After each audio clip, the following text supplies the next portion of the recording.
second. Okay. Can you guys hear me? I can hear you.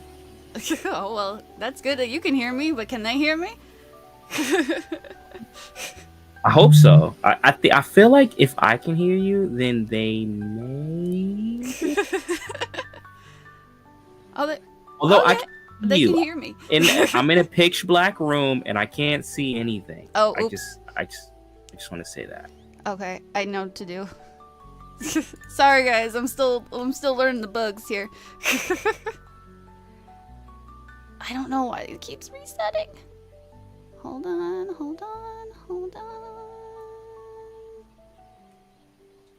Side note, I figured out how to make my avatar frown. Like if I do this, I get a frowny face emoji. Like I'm so hyped over this. I'm sorry. It's the small things. It's the small things that make the difference. Now I see a whole bunch of tiny stuff, but you know what? In the tiny stuff, I can see you. So I think we'll figure this out as we go along. There's some comments rolling through. Yo, shout out everyone in here right now. Let's go. I'm amped. I'm pumped. I'm excited. But this isn't my show. Nikki, how are you doing? I'm doing okay. I'm a little nervous. I haven't been on stream in a very, very long time. Well, that is about to change. Yeah, I know. I better get used to this, right? Indeed. I see OMWs in the chat right now. Dubs in the building? Yo, let's go. Hey. Okay, I will definitely be deferring to you for the chat because everything is tiny. But you know, just let me know what's happening. Just let me know what's happening. They're saying really mean things right now. I don't know why. They're trolling us? Nah, just kidding. But yeah, man, I'm excited about this. I'm excited for this. And I know, like, you know, you're mainly used to doing the, you know, anime covers. Once again, amazing anime covers. Let me add that asterisk in front of everything. but yeah, like I feel like this is gonna be something cool because it's gonna be a regular thing. It's gonna be a regular thing. You know, for those that have been tuned into you, for those that have been, you know, following your content, and also to the level of that's the kicker right there. That's the kicker, the level of engagement. Right. Okay. Do you want to talk a little bit about that? Yeah, okay. So in case nobody knows what we're talking about, and you can see Which the logo, most probably don't. Yeah, you can see the logo behind us. We're gonna have a podcast every Thursday at 8 p.m. called Anime After Hours, where we're gonna talk. I'm sorry. Quick question. I have a question. Do we say every time we say? Because I mean, the AAA is an acronym, right, for Anime After Hours. So like, I mean, we don't have to. Like but I mean, I feel like at this point we have to though. I feel like this. Everybody says it, right? They're saying it in the chat, like we have to say it. No, I don't think they're saying. I say it. Well, when we did the show on X, when you did the That is true. They said did make me say that. That is true. I don't know. Let us know in the chat. Should we scream every time we say this title? But once again, remember what you asked for. Like, if we're screaming at you every time and it's annoying, this is the moment. This is the moment to make your voices heard. But should we scream every time we say it, or is it just Anime After Hours? Let us know. I'm sorry, Nick. The floor is yours. Okay, so it's going to be a multi-stream, so it's going to be on Twitch, it's going to be here on my YouTube, and we're also going to be on X Spaces. And that's where it gets to be all interactive, and you guys can actually just jump in there and go on the stage and talk to me and Emojii and our other co-host OMW and tell us what you think about the topic, and then we'll talk back to you. It's crazy. Indeed. And that's something I'm excited about, right? Mm-hmm. Like, especially with the level of engagement with influencers and, you know, content creators and things like that. You know, right now it is what it exists to be. in this very moment, right? Like right now, in this situation, everyone that is here that's tuned in right now can say something to us in the chat. And Right. also to big shout out, what's up, chat? Shout out to you, right? But you can say what you want in the chat, right? And maybe it gets highlighted, maybe it doesn't, maybe like, you know, because things are constantly coming through. So what we're trying to do is innovate the entire way that you engage with influencers, with content creators. Not face to face, but voice to voice. Is that a thing? Can I say that? Can I think say it voice works. To voice? I mean, it works. Yeah, right. I think so. Okay, all right. Voice to voice interactions with the people that you follow, right? So yes, we will be utilizing X. So make sure, everyone here, make sure that you are following Nicki on X. Nicki, do you want to throw your handle out there? It's on the bottom of the screen. Paper Lilies. It is. NY. There. Okay, so there you go. Follow Nicki on X, because we will be going live every Thursday at 8 p.m. Eastern Standard Time. And here's the thing. Think of it like this. Remember, like, for those that may have grown up watching Nickelodeon and stuff like that, especially in the 90s, right? This broadcast was filmed in front of a live audience at Nickelodeon Studios. Well, here's the thing. When you come into X, that's the thing. You can be here in the crowd. You can request to come up. And instead of just being a text on the screen, you can be a voice at the table, a voice on the panel, and be actually a part of the show. That is, hold on. I got to hit a horn for this. That is the next level of engagement. You know, it's dope. Like, what's up, chat? Appreciate you, chat. But yo, like, we want to interact with the people that have been showing support, have been following us, have been, a huge part of just keeping us going in this artistry that we're doing. We want you to be a part of this. And Nicki, let me ask you this. Nicki. Yes. Because you've been, creating content for years now. Mm-hmm. Right? Like, and throughout the time, I take it no doubt you've gotten to you've probably gained friendships, right? Or just relationships, or just people that through, that have been supporters and fans of your content over the years. Absolutely. Yeah. And that means something, right? That means something. And a lot of the dialogue, may have been through text and things like that, but this is the next layer. This is the next layer of engagement, where you can have conversations, you can have in real time conversations, you can actually be a part of the show, a part of the content, right? Everyone that has been viewing you and in all of your content and in love with your content, can now actually be a part of it. I mean, I don't know, like what? I think that's pretty special. What do you feel? I mean, when you came to me with this, I've never really heard of it before, so I was just like, okay, I mean, I'm just gonna jump into it. I want to talk anime. I love anime, obviously. Definitely. But yes, it will be a different layer of engagement, and it'll be exciting. Don't worry, we'll protect you from the trolls.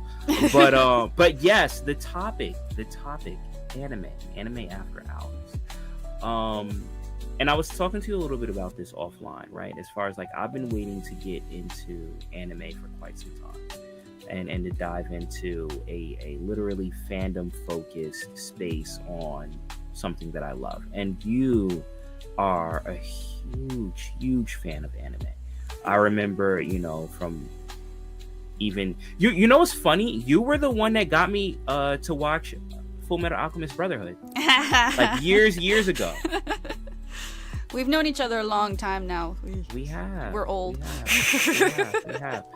But yes, so you come from the realm of singing, right? Yep. Of singing about anime. But now you're gonna actually get to talk about it. Like, people are actually gonna hear, your insight, hear your passion, hear your love. Like, that's also kind of different, right? Mm-hmm. Are you? Mm-hmm.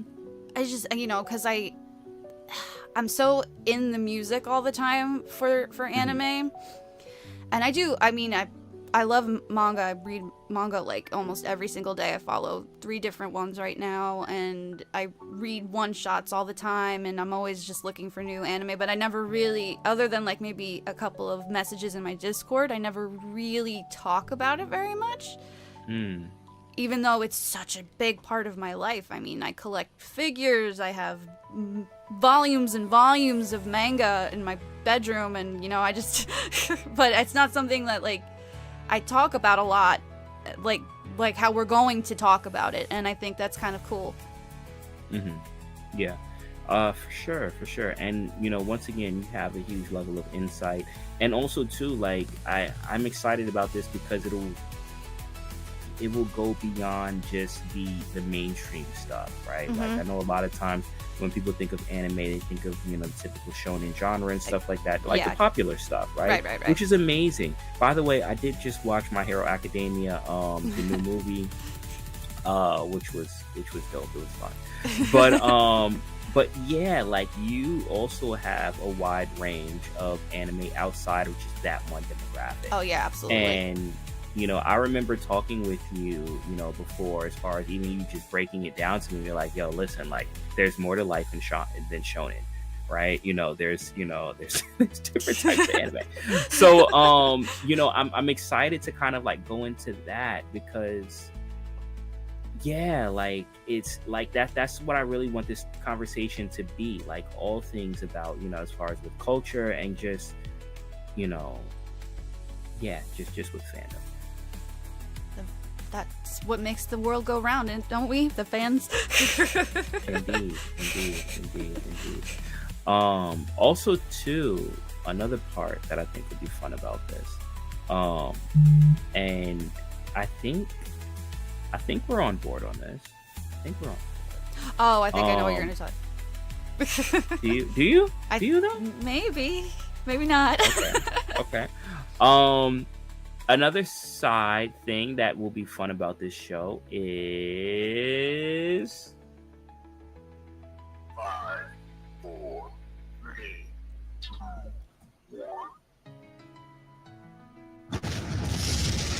1. live performances. See, I knew he was gonna say that. that is another thing that we'll get from this, right? Live performances. Of course, I'm not going to leave you high to dry, right? Like, so yes, there will be live performances from Nicki, but also from myself too, right? But that's another layer of like something that hasn't been presented on this channel before. So, okay, hold on. Let's break this. Let's break this, right? So we're going to have a different level of engagement where everyone that has been subscribed to you for years may have the opportunity to actually be a part of the show and have a conversation, talk with you, get to know you, like actually be on stage, be a part of the show with you in real time, not just a part of the chat, like vocally be in the show, right? There is going to be fandom focused. They're going to get to hear you talk about anime. You know, like we've heard you sing about anime for the past few years, but actually get to talk and vibe and, you know, share your passion and love for anime. And then on top of that, they're gonna get to hear you perform live, like in person, like in real time, live. This is crazy. So, oh my gosh. So yes, this is definitely a big thing. It's definitely a big thing. I'm excited for this. I'm excited for this for you. It's gonna be fun. Now you're new to X, right? As far as X spaces. Yeah. Okay. So how are you feeling? How are you feeling going into? And be honest. I've been doing this for years now, right? So I'm kind of like, yeah. But like this is definitely a different thing from a YouTuber. And I'll tell just a brief story. I was running a space that was a comic centric space called the Comic Shop, and we were running that for a little bit of time. And we ended up getting a YouTuber by the name of Comics Explained that came in to chat with us and hang out with us. And even still, I felt that as as much of a veteran as he is in the YouTube scene, I feel like there was a different type of feel or vibe when you step into spaces and everything is real time, everything is live, people are there in person, conversations, it can't really be curated. It just is what it is when it happens. And I felt a different like level of energy. I don't know. So you have been in spaces before. Yeah. Right? So this isn't your first time. But I think even from that first time, you kind of like realize it's a little different. It's a little different vibe. Yeah, absolutely. What are you feeling right now going into this? Well, I'm nervous, but I'm excited too. Okay. But I'm just generally nervous about everything. So I feel you. I mean, why would you say you're nervous? Because here's the thing. Here's the name, Nikki, right? I know you've been doing these recordings for years now, but I've also seen you perform live. I've seen you perform live in person. For those that don't know, like, we actually are in real life friends, so I know Nikki like personally. But yes, I've seen you perform live, and I mean, you have an amazing stage presence. You do. Like, you can capture like a crowd.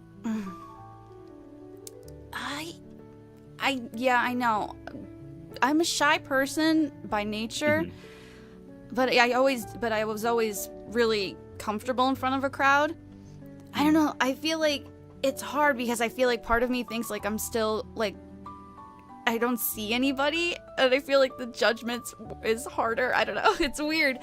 Like, so it's definitely gonna take some getting used to, but I'm really excited about it.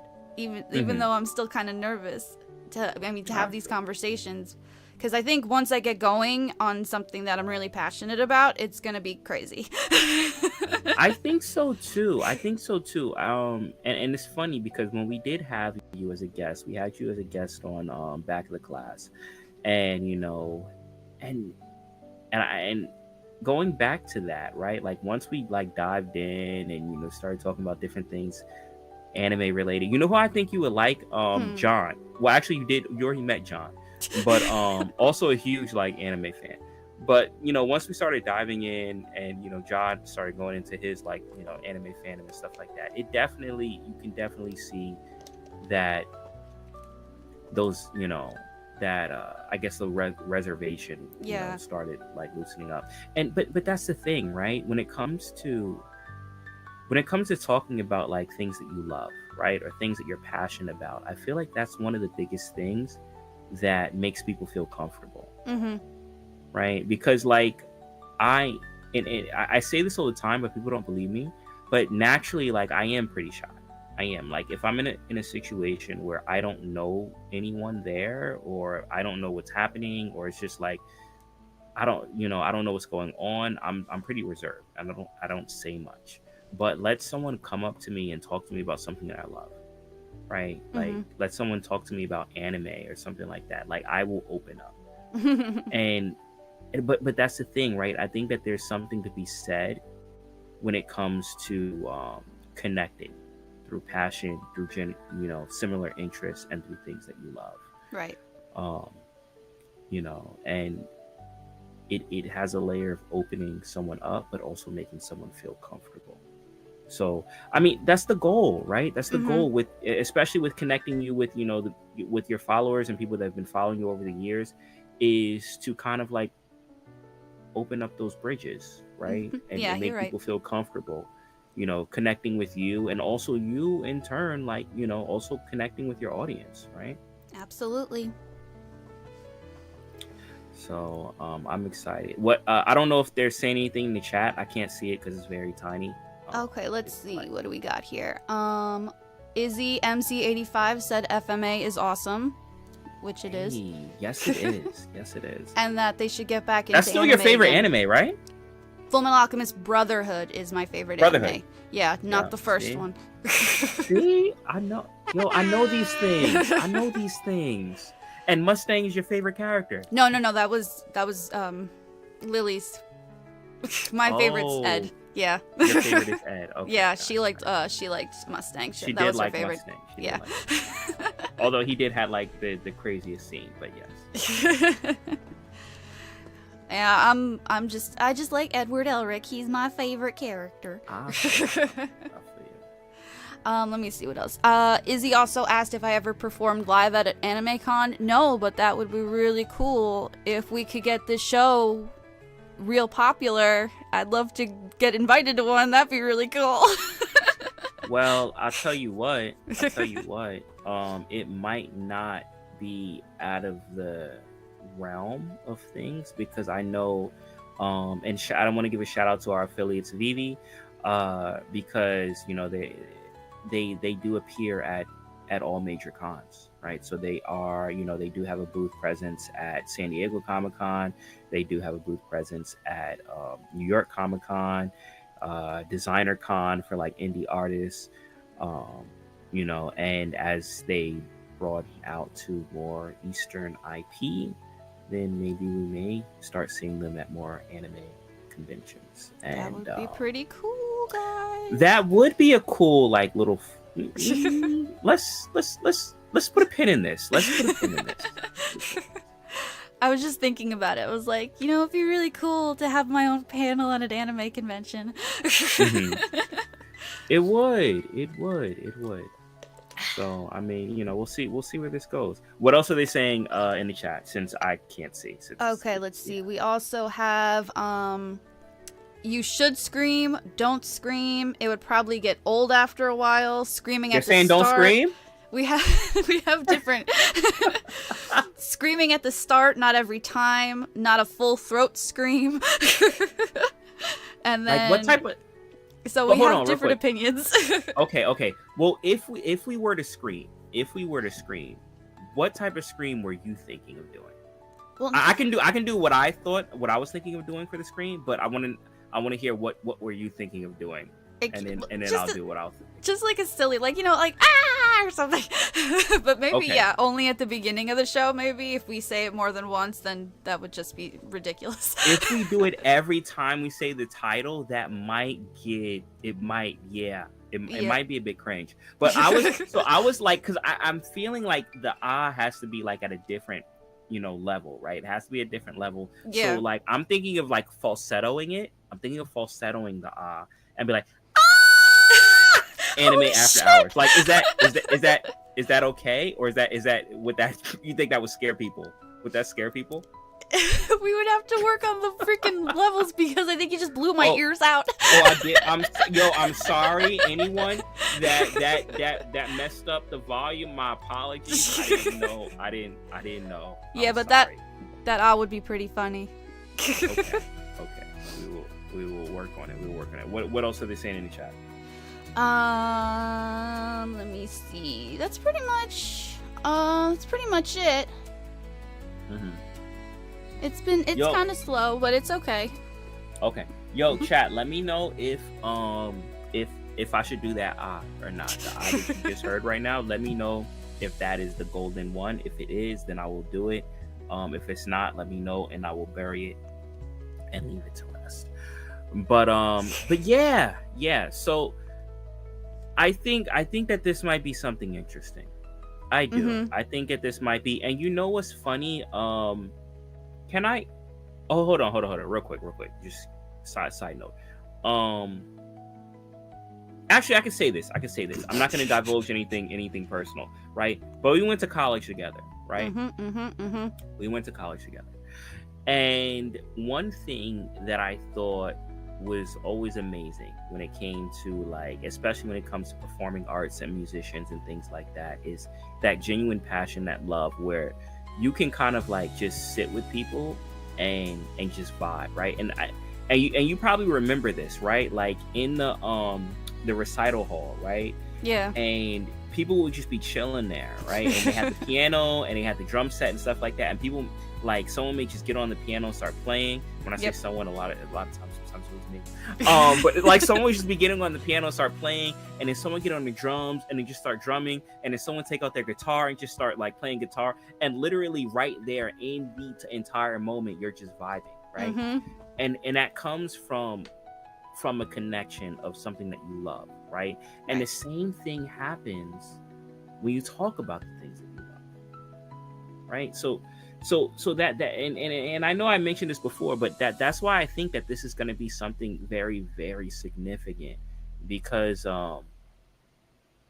you know, I think that one of the reasons why content creators, right, have the, I don't know, the allure or the presence that they have is because you feel connected, Right. right? Like they feel like friends. They feel like people that you know, like there's just a different layer, right, of being able to interact and socialize with them. And you have a lot of content creators that, you know, do a lot, you know, when it comes to their fans and their subscribers and their followers and things like that, to make them feel heard, you know, and that connection is genuine. So I think that the more that can be done to kind of like strengthen that, it just, I don't know, it just helps. It just helps. It can't hurt, right? It can't hurt. It can't hurt. So I'm excited. I mean, are you, let me ask you this question. From anyone that you've engaged with, right, on the socials, is there anyone that you're kind of like, I don't know, like wondering or hoping or excited to, if they do, like hop into the extreme and like have a conversation during the space? I don't know. There's a lot of people, especially a lot of the people who hang out in my Discord. Do you want to shout anyone out? Well, there's Ian and Richard and Pay. There.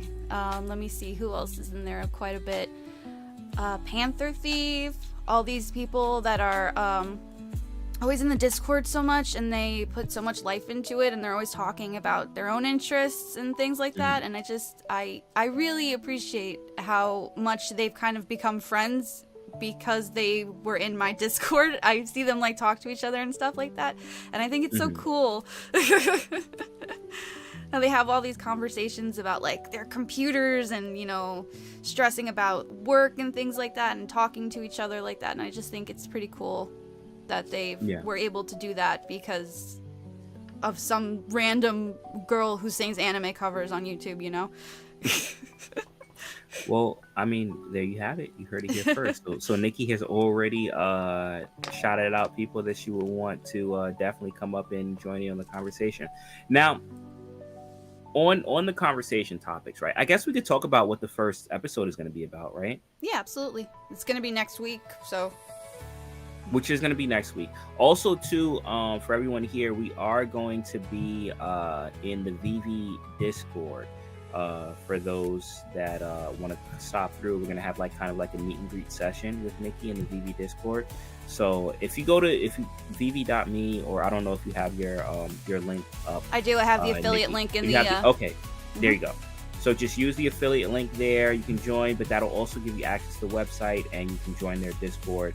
And we will be doing a meet and greet with Nicki in their Discord. Also, to a kind of like in real time live interaction where you can, you know, talk with us. But Nicki's going to be going into more of her backstory. And I don't know, I don't want to spoil it too much because I want to wait for the event. But I don't know how much of your backstory your subscribers know, because I mean, I don't know if you talk about it on your channel. Not really. I don't really talk about it. I mean, I did an interview a couple of years ago that maybe some of them saw, that's still on YouTube, but I don't really know if they know everything. Okay, so this is the opportunity to. Because we will be having a meet and greet, share everything conversation. Not everything. with Nicki. In the VeVe Discord, and that's going to be this Thursday at 8 p.m. in the VeVe Discord. So definitely use that link that Nicki has, and you can sign up and join the Discord, and you can actually be a part of the conversation once again, because it will be a live interactive, you know, conversation. So if you have questions, you can feel free to post. But yes, the actual first show will start the following Thursday. Yes. On May 1st. Yes. Right. And our topic is going to be an intro to anime, or actually, I should say the show's title is going to be My First Time, Yeah. and we're going to be diving in. I know it sounds wild. It sounds Well, wild. I mean, it's called After Hours, so I think it fits, right? That is true. That is true. That is true. But yes, you know, we're gonna be diving into our first anime, which I'm not gonna disclose right now because we gotta wait for the show, right? And also to what makes a good introductory anime, because I think that a lot of us, you know, especially if we're fans of anime, and someone says, "Oh, I've never seen an anime before," we're all eager. We're all eager to kind of like recommend a show to them, right? But what goes into that? How do we recommend a show to people? Like what makes a good intro anime? So we're gonna talk about that, and once again, because this is a group discussion, anyone can also weigh in as far as what they think makes a good anime. So make sure to follow us on X, on our socials, so that way you can be there in real time when this goes down. And if you want to make your recommendation as far as what you think is a good intro anime and why, or even your own, you know, first time, your first we want to time hear into anime. it's about hearing your stories too, right? That's exactly. So yeah, I'm excited for it. You? I am very excited. Okay. So definitely feel free to tune in. Also, too, as Nicki said, this is going to be live streamed on multiple platforms, on her channel, Yes. on mine, on all W's. But also, too, like this is we're taking a whole podcast approach. Yeah, we are. So Like- you can listen to this on I don't know about this one, but you can listen to our episodes on Spotify after the fact. Yes. We will be posting it on Spotify. You can check Nicki's Spotify because she'll be highlighting them there, but there will be an entire channel dedicated for these episodes. So yeah. Anything going on in the chat? Eli DeBurris said, "I know everything," and he doesn't count because that's my boyfriend. Richard Forrest says his first anime was probably Digimon, and OMW says he can't hold all this excitement to himself. Oh, snap. Yo, shout out OM Dub. That is our third host for the show, so you will get to meet him. Actually, you'll get to meet him if you come through for the meet and greet this Thursday in the VeVe Discord. But then also too, if you can't make that, obviously he's going to be around for the show, for the first official show. That's right. But also a huge fan of anime, so I'm interested to hearing his takes. But yeah, a lot to go over, and that's just the first episode. We have a whole lineup. Yep. We have a whole lineup of stuff. So I am excited. Now yeah, they are. Oh, sorry. It's No, gonna go be ahead. it's gonna be kind of like a free conversation. It's not gonna be really structured, so like it might jump around maybe a little bit. Well, I mean, we're gonna stick to topic, but it's gonna be kind of free flowing, right? Kind of. Yeah, it'll be free flowing, but also to remember, especially if you come up on stage, try to stick on topic. Yeah. Because we do have a window of time as far as how long the show is going to be. But we do want to hear from everyone. We want to hear from everyone as far as your thoughts, because once again, this whole show is a thing that's based off of just connecting. It's based off of expanding what connecting through as far as content creation or an influencer means. So we genuinely want you to be a part of the show. So definitely make sure to send us a follow and join in on the X space. But Yep, I'm retweeting all the time about it. So if you already follow me, then you should know. But if you don't, Paper Lilies NY right at the bottom there. It still has the bird. I have to fix that. Oopsies. there you go.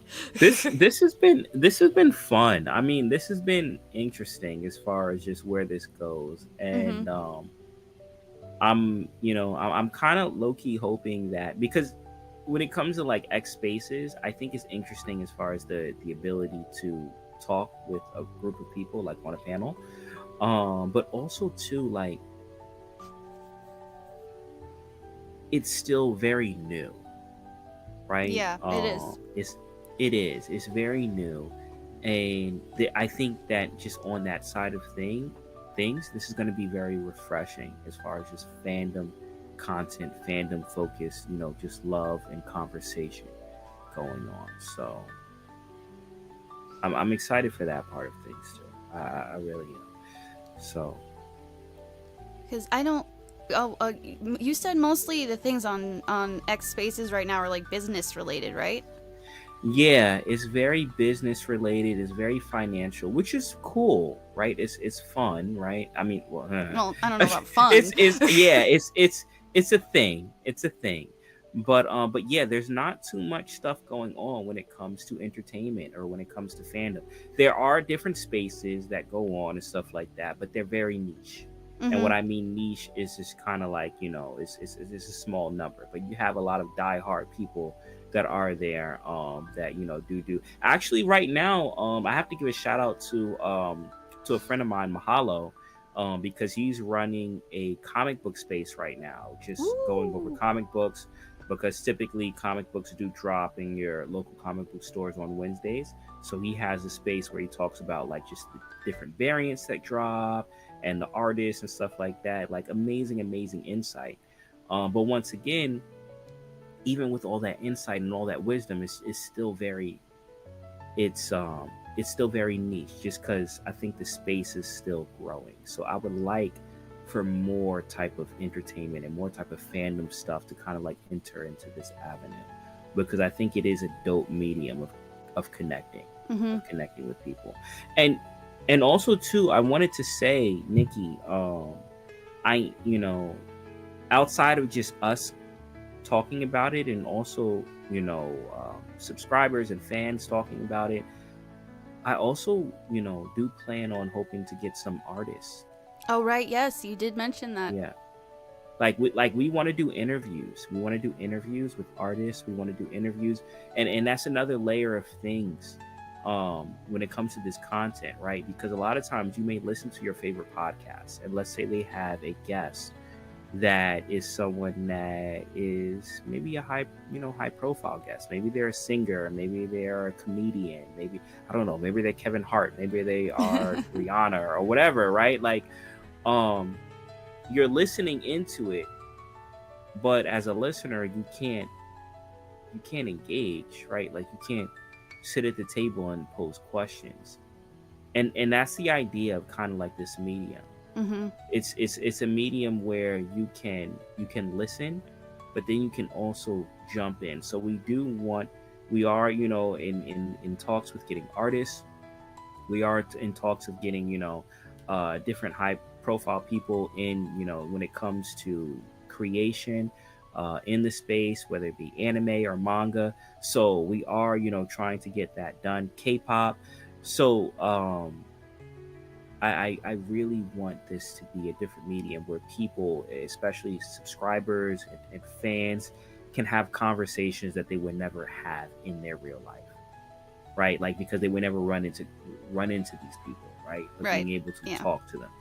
And I think that was a dope thing. Even when we had Comics Explained for the comic shop, I noticed that was a dope thing for people that were in the space, because you had people that were following him, followers of him for years, and actually able to come on stage and talk to him, like have a conversation. Yeah, exactly. And that's what we want to do. We want to bring here in the anime space, in the anime sector. And we've already had talks with VeVe as far as like talking about making that happen. So yeah, that is another part that we would like to introduce to the show. So we'll see how it goes, but one step at a time. First is us. I think we're entertaining. I think we're entertaining people to talk to. Right? I hope so. That would be really bad if. Oh no, now I'm scared. Don't be scared. It's gonna be fun. I'm telling you, it's gonna be like college all over again. It's gonna be just connecting with people. It's gonna be having a good time. And it's just gonna be a different layer. And you know something. I think that through all of this, even though like you've been doing this for years now, right? Mm-hmm. You've been doing this for years now. You've been seeing comments on your videos for years now. You've kind of like gotten to know who's who, and as far as who's been following you and supporting you throughout these years. But I think that this might bring a different level of connection with the people that you've known throughout the years. Yeah, absolutely. Because I mean, when you post music, when you're a music person, I don't know, an artist. Mm-hmm. I don't know if I'm an artist, but if you post music as an artist on YouTube, Nicki, you are an artist. I mean, I would try to reply to all my comments and stuff, but it's not like I'm overly sharing my opinions on things, or Mhm. you know, if I post, if I do a cover to this anime, that doesn't mean that I'm like the hugest fan of it, which happens. I just I just like the song, and like the anime wasn't that great or something like that. But nobody really knows that. Nobody really asks that. They Low-key, just some of the openers be banging, but I don't watch the anime because I watched like, the first 2 episodes. I'm like, yeah. Yeah, it's happened. I mean, music can. My thing is music. That's what I love, but I mean, obviously, I got into music because of anime, which is crazy to say, but it's true. I started singing because of the Rurouni Kenshin opening, and but I mean, a lot of Freckles people. is what brought you in Yes. to singing? Yeah, it really Wow. was. I would never think. I mean, I knew that you love Rurouni Kenshin, but I would never think that was the song. Yeah, that pretty hit- much. that made Yeah, you it want pretty to much sing. was. Okay. Interesting. But not every song that I love from an anime do I love that anime. And it's going to be interesting to talk about all these different animes that I actually do love that I've never sang songs for. So True. But that's another thing that's kind of like going to be weird because you have a huge library of songs. Oh yeah, I do. Like you have like Mhm. 250 something. Yeah, there's like 259 videos on my 259 channel. videos, and the vast majority of those are all like It's all anime music, cover yeah. songs. So It's you all- have like you have a huge library of like it's what's so funny. So like just let everyone know before we start the show. Actually, this is a dope way to kind of like give behind the scenes stuff as far as what's going down. So the show is going to start live streaming at 8. Mhm. Show's going to start live streaming at 8. But before that, and here comes the importance of following us on X. We're going to have kind of like a pre-show before the show, where we're playing anime music, where we're a portion of that will be mic check, but also we'll be playing anime music, like chilling, talking and stuff like that before the show actually gets started.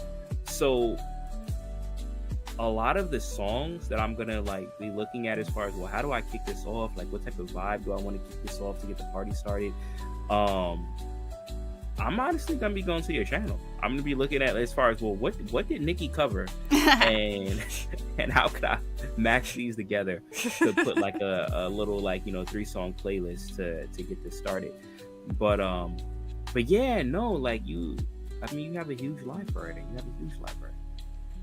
Oh yeah, I know. I've been around a long time. Yeah.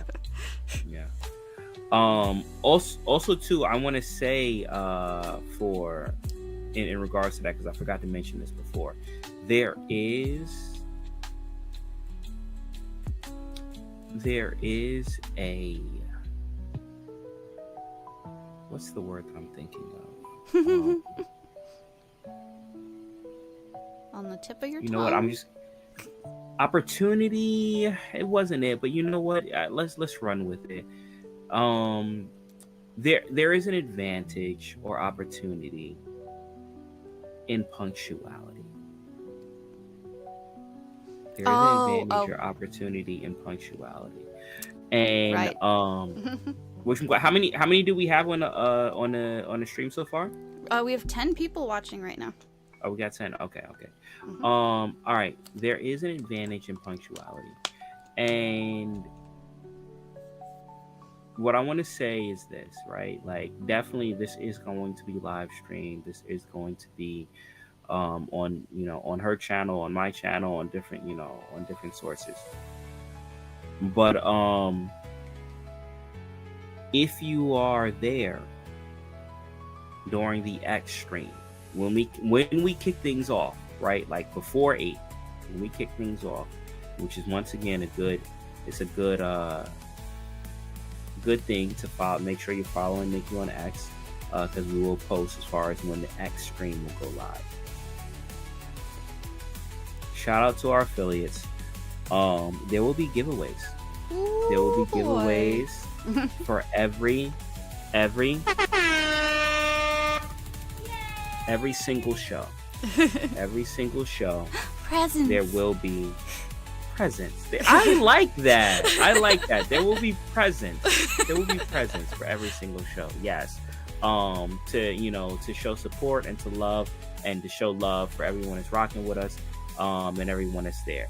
So one of the presents will be to reward those that are early.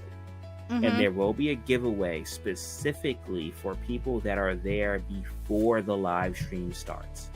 So once again, the live stream starts at 8.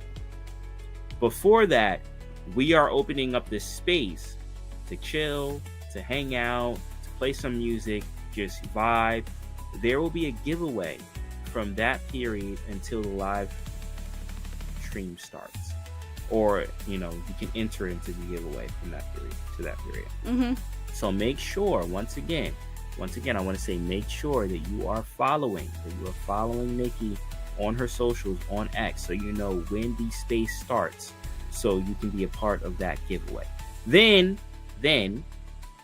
once the live stream starts, there will be another giveaway that happens. Giveaways? There will be 2. That's crazy. There will be 2 giveaways.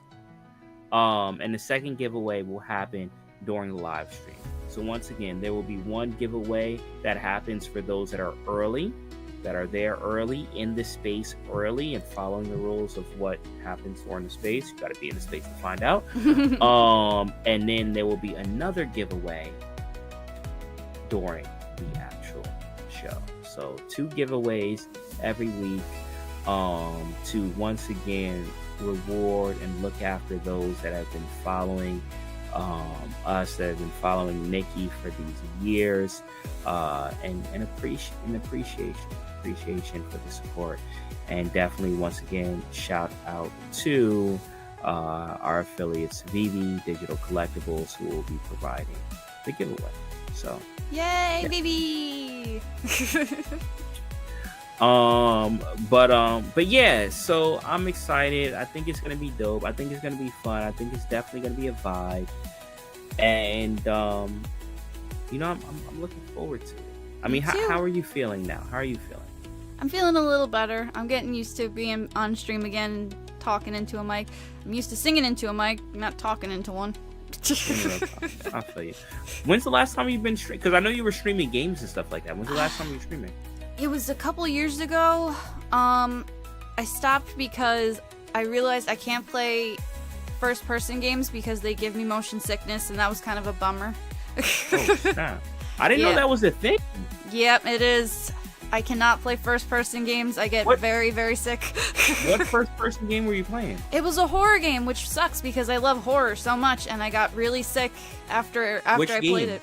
Oh, the Mortuary Assistant I tried to play. Oh. And it was fun until I got about an hour in, and then I was like, why do I feel like I'm going to die? And then I realized after a while, like, nope, I can't play these games. And then I started having problems with my internet where it kept disconnecting all the time. But we changed internet providers, so I think I'm good because I don't think I've lost internet this whole time we've been doing this, so yay! Okay, well that's good. That's positive. But yeah, I didn't know that. I didn't know that motion sickness was a thing for first-person games. I thought that was only a thing like if you were on like Cars or like roller No. coasters and stuff like that. Yeah, some third-person games give it to me too. They have this thing in the games called, I think it's field of view or depth of view. Field of view? Yeah. I have to make it very far out. Otherwise, I get sick too. Like, it's crazy how easy video games make me nauseous. Do you turn on shaky cam? Like Yeah, I have to turn that off. I have to anything to just. I have to just make it as like steady as possible, or I'm gonna get sick, and it sucks. That's funny. I feel like this is my meet and greet learning about you, because I didn't know this. I didn't know you get motion sickness. Mm-hmm. Really bad Okay. motion sickness. I can't even look at my phone in the car. It's so bad. Oh Lord. All right. Well, that's good to know. But okay. All right. Cool. So it's been a while since you were doing, since you were gaming. But I can't get sick talking, so. That is true. It's a different thing. You can't get sick talking. I like that. I was doing like a little bit of like game streams too for a while. And then I just Stopped. couldn't find it. Well, not that I couldn't find the time to put it, especially between like spaces and stuff like that, because I'm here, right? So I'm not gaming. So it's doing content, but yeah, I was actually, it was what it was? It was a good way to catch up on my back catalog, because I have a large collection of games that I buy that I haven't played yet. Same. I don't know if that's a thing with you. No, I have a lot of Otome games, which are they're those kind of choose your own adventure games, but they're targeted at women. I have a lot of them that I have not played. All on my Switch. Got it. Yeah, like I think you said they were on Switch? Yeah. I love my Switch. I think Switch is a trap. All right, because I'm gonna tell you right now, Switch is a trap, because that is where probably like my largest library of games that I've purchased that I have not played is on. I thought you were gonna say like it's garbage. Nintendo's garbage. I was gonna be like, no. No, it's a trap, because the Nintendo Switch is like an arcade system for everything. Like, you have games of now back until like the beginning of gaming time. So like it's literally like an entire arcade. Yeah. So you're buying things, and then on top of that, they have specific things that are only native to Switch. Did you know that if you buy Dragon Ball Fighters on Switch, that is the only way that you can have a 6-player couch co-op? No. Yeah. Like Dragon Ball Fighters, anything else is you got to play online. If you buy Dragon Ball Fighters on Switch, that is the only way that you can have a 6-player couch co-op, where 6 people can actually be on the same system locally and play together. That is pretty cool, though. It is, but it's a trap. It's a trap, because Nintendo makes their games. They make their games so that way it feeds on nostalgia. It feeds on, as far as like sitting down with friends playing, N64 and stuff like that. Like it feeds on those vibes, and you have to buy it. You have to buy it just because you remember how much fun you had as a kid, right? You remember how much fun, and you buy it, but you don't play it because you have like 15 other things that you bought, and you never get to it. Switch is a trap. It's a trap. So many games I haven't played, and I want to, but then I'm like, do I really want to? And then I get lazy, and then I don't do it. every time I turn on my Switch, I get depressed. Just because I'm like, I don't know if I'm ever gonna play these games. I want to, but I don't know if it's ever gonna happen realistically. We can dream. You know how I have to buy a new external hard drive so I can actually have all my games downloaded. Oh yeah, I got one for Christmas a couple years ago, because I just have so many games on my Switch, and I was like, I have no room for these, so my boyfriend got me one. crazy. It's crazy. It's crazy. It's crazy. I still want to play Astro Chain is another one I love Astro Chain. Oh, you love Astro Chain? My God, I loved Astro Chain. It was so good. I loved Astro Chain, but then I got distracted once again because something else came out and I started playing it. I never went back to it. In Astro Chain, the like mechanics is very like there's a lot to the mechanics, which I like, but it's very much like that Nier Automata kind of like there's a lot going on, or Devil May Cry, like there's a lot going on. So when you take a break from it, you forget how to play. You forget everything. I So know. that's been the biggest deterrent because I'm like midway through the game. And I know, like, when I get back to it, I'm like, yo, I'm not going to know how to do anything. And the crazy thing, like, I built my little, I don't know what they're called, like, little, like, bots or whatever that you have and stuff like that. But I built, like, my main one that I was using, and I was connected. I built it like Ava Unit 1 from Evangelion. Oh, yeah. Oh, yeah. That's right. You could, like, the colors and stuff. Green. Yes. I remember. Like, literally, like, the purple and green, like was exact to Ava Unit 1. So, like, I was in love with it. This was my favorite one to use. I was like, I felt like I was playing, like, this weird version of Evangelion. But yeah, like, you know, I was having fun, and then I got distracted with I don't even know what something. I don't know. Maybe it's Zelda or something. I haven't actually no. Like that came out later. I got distracted with something. And it ended up going back. And that's the hardest thing. Like how do you handle like gaming backlog? Because I don't handle it at all. I'm gonna be honest. I don't handle it at all. Like I just have a backlog. It exists. I just keep buying stuff. But how do you handle? Like, do you have a methodology or like? I don't. I know I have to be in a mood like to play games. I have to be like, oh, I wanna play video games right now. Otherwise, like, because I'm not like the hugest gamer. I love playing games, but I have to be in the mood to play them. Like, if I'm not like, unless I'm really excited for like a game. Like what's coming out? May 31st is oh my God, what the heck is it called? Rune Factory. It's a new Rune Factory, and I am so excited for that. So I'm definitely going to be playing that. Are you gonna stream it?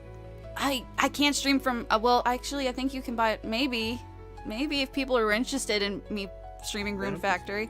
Nikki, I'm telling you, once when I was like streaming games and actually like when I stopped, which is recent, I haven't really been playing anything. So like last time I was playing games, I was streaming it, right? But the thing is like when I started streaming games, I could only stream them. Like every time I played a game, I was like, why would I not stream this? Like it just became a habit. So I would say do it. Like why not? Like, just add more content. I know, but like I'm kind of like a grinder. I don't know if like people will be bored of that. I mean, you know what you do. Open up, and once again, you open up opportunities for people to come in and just chill and talk with you. Yeah, you're right. Like if you're streaming a game and you have like an X space or something opened up, then now it becomes kind of like you're gaming, but like someone else is in the room with you just hanging out. And now that becomes content. Yep, that's true. I would chill with you while you stream a game. If you die a lot, I might laugh at you, but like, I would still be there for moral support. Oh God, I hope I don't die a lot in Rune Factory. I mean, you do fight in it, but I hope. Well, maybe I would die a lot at the beginning. We'll see. What is the chat looking like? Let's see. We had a little conversation where OMW asked Richard how he picks the songs that he sings on his channel. Richard sings songs? Yes, he sings songs. Hey, let's go, Rich. Yo, shout out Richard. Yo, Richard, if you want to do a live performance, feel free to pop through. We are taking calls for anyone who wants to perform live. Super Rensack Bros says he's a massive gamer, but he needs the time to play them. And he's also going to be playing Rune Factory. And that he'd be down to watch me stream it. See? There you go. Yo, you already got people ready to watch. We're already good. But no, I think you should. And obviously I would come through the support. So yeah. And I say this, and I do have to, what's so funny? It's so funny. And I shouted out Mahalo earlier, but like, I've been like getting so much as far as like heat on why I haven't played Marvel Rivals yet. Ooh. Because mad people were telling me like, yo, you gotta hop on this game, you gotta jump on this game, you gotta play it. And it was actually like when that game came out, that was right when I like kind of like stopped streaming. Oopsies. It was right when I kind of stopped streaming, just because like just life be lifing. So I kind of like stopped streaming, and they were like, yo, you gotta hop on like Marvel Rivals. Also shout out to another one, Collectors Gone Digital, who I was streaming. I was playing Space Marine 2 with him. Space Marine 2. But like the Warhammer game. Oh yeah. It's like a third person shooter, which is actually like that game was mad fun. But that was kind of like the time that I stopped. And then they were telling me, all right, you gotta hop on Marvel Rivals. So like I got it, I downloaded it, and I played the tutorial. I don't even think I finished the tutorial. And then like just like I said, life be lifing. And then I haven't gotten into it. And I feel bad because like the hype for that game has been so insane. Mm-hmm. It's been so insane. And I feel bad because like I see Venom twerking. I see like they have like DLC for like BBLs and stuff like that. I'm like, yo, what's happening with this game? Like, and I still haven't gotten back into it. I don't know. Have you played Marvel Rivals? Oh no, I don't play shooters. Okay. I don't even know my left from my right. I'm terrible. I would die so bad. No worries. But yes, you know what? It's funny because I feel like I would die too. I was playing Fortnite with Collectors Gone Digital, and he was killing me like left and right.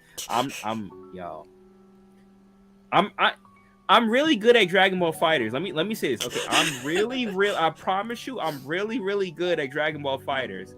Other things I'm kind of mid at. It depends. It depends on the game. But I'm really good at Dragon Ball Fighters. Most people cannot beat me. I guarantee you, anyone in the chat can't beat me. I don't know. It sounds like a challenge. I would be down. For Dragon Ball Fighters competition. That is like my favorite. I don't know. Like there was something about that game when it came out. It just made me play it like over and over. Like here's the thing. Okay, so that game. Just since we're talking about like gaming and stuff. That game is what made me kind of like look at games on a different level competitively. Because before, like I would play games and just for the fun, and maybe I would play games and I would be better than like I don't know, like my cousin or something like. Well, like what does that matter, right? Yeah. But that game, I actually started playing online and learning fighting game mechanics from that game, right? Like I started, learning what neutral was. I started learning about like, with combinations. Like I started following Evo and like fighting game tournaments and stuff like that, and looking at techniques that people were like. I really locked in when that game came out. So when I played online, I was ranked very, high as far as like with the color scheme and stuff like that. So, but it's so funny because like I'm pretty good at that game, but other things I'm just like mad basic at. And it is funny because I was playing like online that game with a few people, and like I was watching them and stuff like that in that game, stuff like that. And then we had we went out to Vegas for like Designer Con. Ooh, and we fancy. kind of like we went out there and we kind of like rented this space. So like it was kind of like this big like influencer house for like where we were Okay. all together. And for that stay, and they had arcade machines. Wow, And, like you know, old they had- school, like Street Fighter and stuff. Yeah, exactly. Street Fighter. So so they had arcade machines, and Street Fighter 2 was one of them. And the same person I was washing, in, like when I tell you I was washing them in Dragon Ball Fighters, like I was washing them in Dragon Ball. Like we were doing, like they won the tournament, and then they were like, "Oh well, do you want to face them?" I was like, "Fine, if you want to face them, fine." Like I was singing Usher while I was washing him. I was like literally, they were like I was beating them. They were like, "Oh, you can't sing while you do it." I was like, "Other thing about you that caught my eye," hitting them with uppercuts, hitting them, throwing them into the air, stuff like, "See the thing about you." Yo, I was, and the thing, and okay, so that's funny, right? Mhm. But then, right, fast forward, we're at the, you know, the influencer house and stuff like that. We're chilling, and you know, we're at the arcade machine with Street Fighter 2. Yo. Did he kill you? Yo, he polishes me. It is crazy. I'm like, yo, like I didn't get to practice. This. You know how much time I spent on Dragon Ball Fighters. Like, this is a lot of dedication. I need to practice all this. But yeah, like all games are not equal. But once again, I do have to say that game is what really took me to a different level as far as like understanding, like playing on a higher level. Yeah, no, for sure. Yeah, so big shout out Dragon Ball Fighters. It was a fun game. Big shout out Dragon Ball. Hey, that is definitely gonna be a topic of our conversations, especially on our first episode. Do you like Dragon Ball? I feel like you don't. It's not my favorite. But I love Gohan. Okay. I love Gohan. Like which Gohan though? Because there's like all multiple Gohans. Every Gohan, every incarnation of Gohan, future Gohan, teen Gohan. Even like Dad Gohan with the glasses. I love Dad Gohan. So cute. I love okay. all Gohans. Oh come on! Oh, what that movie that just came? The movie that came out with Gohan and Piccolo. Did you see that? I did. I thought that was so cool. Okay. We'll talk about it. We'll talk about it in the show. We'll talk. There were some things that I liked about that. I like, you know what I like about that too. I guess I can talk about it now, right? Is that I know that Akira Toriyama's favorite character was Piccolo. Mm-hmm. That was his favorite character. And I know, like, throughout time, like, honestly, like, Piccolo is kind of, like, gotten buried as far as, characters that, when you talk about it from a power scaling point of view, right? Yeah. So it was dope to kind of, like, see him come back, like, yeah, I think so, too. Yeah. You know, yeah. So I think that was dope. I think that was definitely, like, one of the like final love letters from Akira Toriyama, and that, and plus Daima. I don't know, did you watch Daima? I watched the first few episodes, and then I think I saw the ending, maybe. No, okay, maybe not. I saw the part, I think I saw when they became adults again and Vegeta kept fighting. Oh, and then okay. Bulma wanted him to stop fighting, so she was like, "If you, you saw the meme?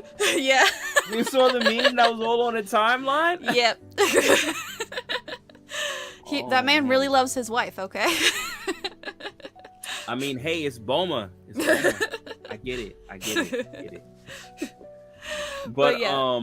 But yes, that that was, I feel, another like love letter from Akira Toriyama, and we'll talk about that too. But I did like to be honest, Daima, it was a slow burn. Like the beginning of it really kind of like took me out a little bit, because I was just like, well, what is this? Where is it going? And it just had a different level of a different level of feeling like things mattered. And I don't know if it's because of the fact that you're dealing with something that happened, retroactively. Yeah. Like a right? prequel to something we know it's gonna happen later on. Yeah, but here's the thing. That was the situation with Super, right? Because Super takes place in between Dragon Ball Z. Like the final episodes of Dragon Ball Z is after Super.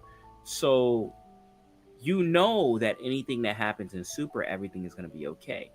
But there's certain things that did happen, and I'll point out the Zamasu arc because I think that was an amazing arc. I didn't like the ending, but I still think that was an amazing arc. Where you felt that level of kind of like the characters were in real danger. You felt like things were like, oh snap, like someone could die and for real die, and not just even though in the back of your mind you knew that like that wasn't gonna happen, but you still felt that way. You want to feel that tension, like, oh my gosh. Yeah, exactly, the tension. I didn't feel that in Daima, especially in the beginning, because it felt very much Dragon Ball-esque, like OG Dragon Ball-esque. And I'm not saying there's anything wrong with that. Like that was the nostalgia feel. And it was the same feel that they went for with Dragon Ball GT. So it felt a lot like Dragon Ball GT, like the first season of Dragon Ball GT. And when I say first season, if you're in the States, the lost episodes. But yeah, that's what it felt like, and it felt like they were trying to capture that whole Goku Bulma experience. Which I think they did very well. I don't think that there was anything wrong with that. It just didn't. That type of storytelling doesn't allow for tension. But what I did like about that show is that they kind of like covered all the bases of things that people were modding and wishing would happen to Dragon Ball, and made it all canon. Which I thought was dope. That's nice. Very good. But I'm sorry. When it comes to Dragon Ball, I can go on a rant. My apologies. That's okay. We all have our hot spot, our hot topics, right? That is true. I know yours. You are a big fan of Rurouni Kenshin. I still have to watch the new remake. It's I haven't good. watched it yet. It's very good. It is? is? It's good. Like, you would highly recommend it? I think so, yeah, because it definitely takes the manga more serious. Like, it follows the manga a bit more, but they also made changes to it that aren't bad. Like, in the original anime, Megumi wasn't in Kyoto during the Shishio arc when they go fight Shishio. He's trying to take over Japan and everything. They added her into there, and it was pretty nice because she's a pretty important character for the arc that follows. So it made a lot of sense, and I was a fan of the change. You know what's so funny? They did a good job. You know what's so funny? Because there's so many different ways of telling this story, because you have the anime, you have the manga, but you also have the live action movies. I think are probably one of the best anime live action movies ever made. Yes, I tell that to people all the time. Like typically, I do not recommend anime live action, but except for Kenshin, yeah. Kenshin, that 5-movie arc, but the only thing is kind of like, how do you watch them? But like that 5-movie arc is to a certain degree, and actually, I'm gonna say maybe this might be controversial. I don't know. It depends on how you take this. Let me know how you take this. Let me know how you take this.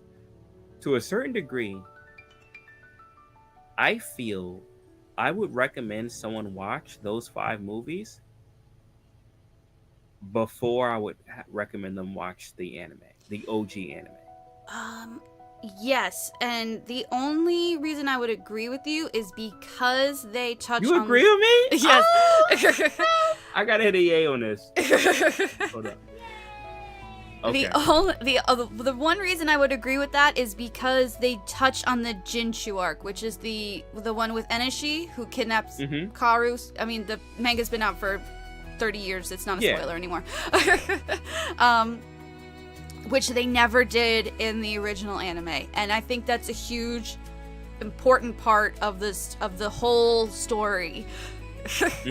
Like, so yeah, I would agree with you that you know, watch the movies because they're definitely good, and then if you like it, watch the first 2 seasons of the original, and then if you really like it, you can, you know, watch the 3rd season of the original anime because it's not that great.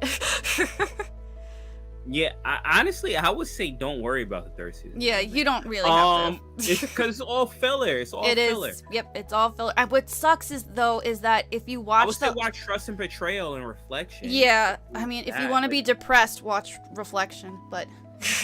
but I think that, like, and that's the thing, what we were saying, I think that the live action covered that storyline way better than Reflections did. Oh yeah, right? Yeah. So like the finale. So and that's the biggest thing, right? Like a lot of people, like prior to this, I would tell people watch the first 2 seasons, then watch Trust, Betrayal, and Reflection, right? To kind of get the whole story. But if you're comparing that type of story, then I'm kind of like, well, the live action is probably like a better version of that. Yes, the anime fleshes a lot more out, especially when it comes to the Chupungatno and when it comes to, you know, even just the side characters. Yeah, like, you know, my know. my one complaint about the live action movies is they turned Sano into a very much comic relief character, like a gag character. And he's not. He's pretty important.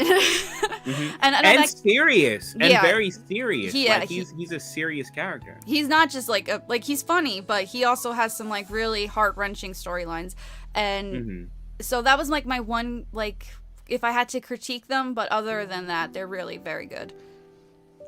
And also, what's his name? Yahiko. Yasuke? Yahiko. I mean, he's there, but he's not really present. There's a large arc to him as well. Like, yeah. So, you know, definitely, I'd say, you know, season 1 and season 2 of Rurouni Kenshin are top tier. That's kind of like where you're gonna get the best storyline, but it kind of like falls short in the other aspect, kind of like wrap things up. Yeah, there's no there's no real conclusion. yeah Unfortunately. And the movies Trust and Betrayal was a good movie. Reflections, I feel like, was a poor rendering of that story arc. So it brings me back, like, I still feel like the live action is probably, like, if I'm gonna recommend it to people and I have all these caveats, I'm probably just gonna, for the sake of ease, just watch the live action. Yeah, I mean, if you don't really want to go into everything. yeah. But I mean, they were really good, and the fight choreography. I feel like, and that's another thing, like the fight choreography in those movies are probably the best fight choreography I think I've seen in anything in life. They took it seriously. And I'm not gassing it. I'm not exaggerating. I am dead serious. The fight choreography in those movies, I feel, is the best fight choreography I've ever seen in life.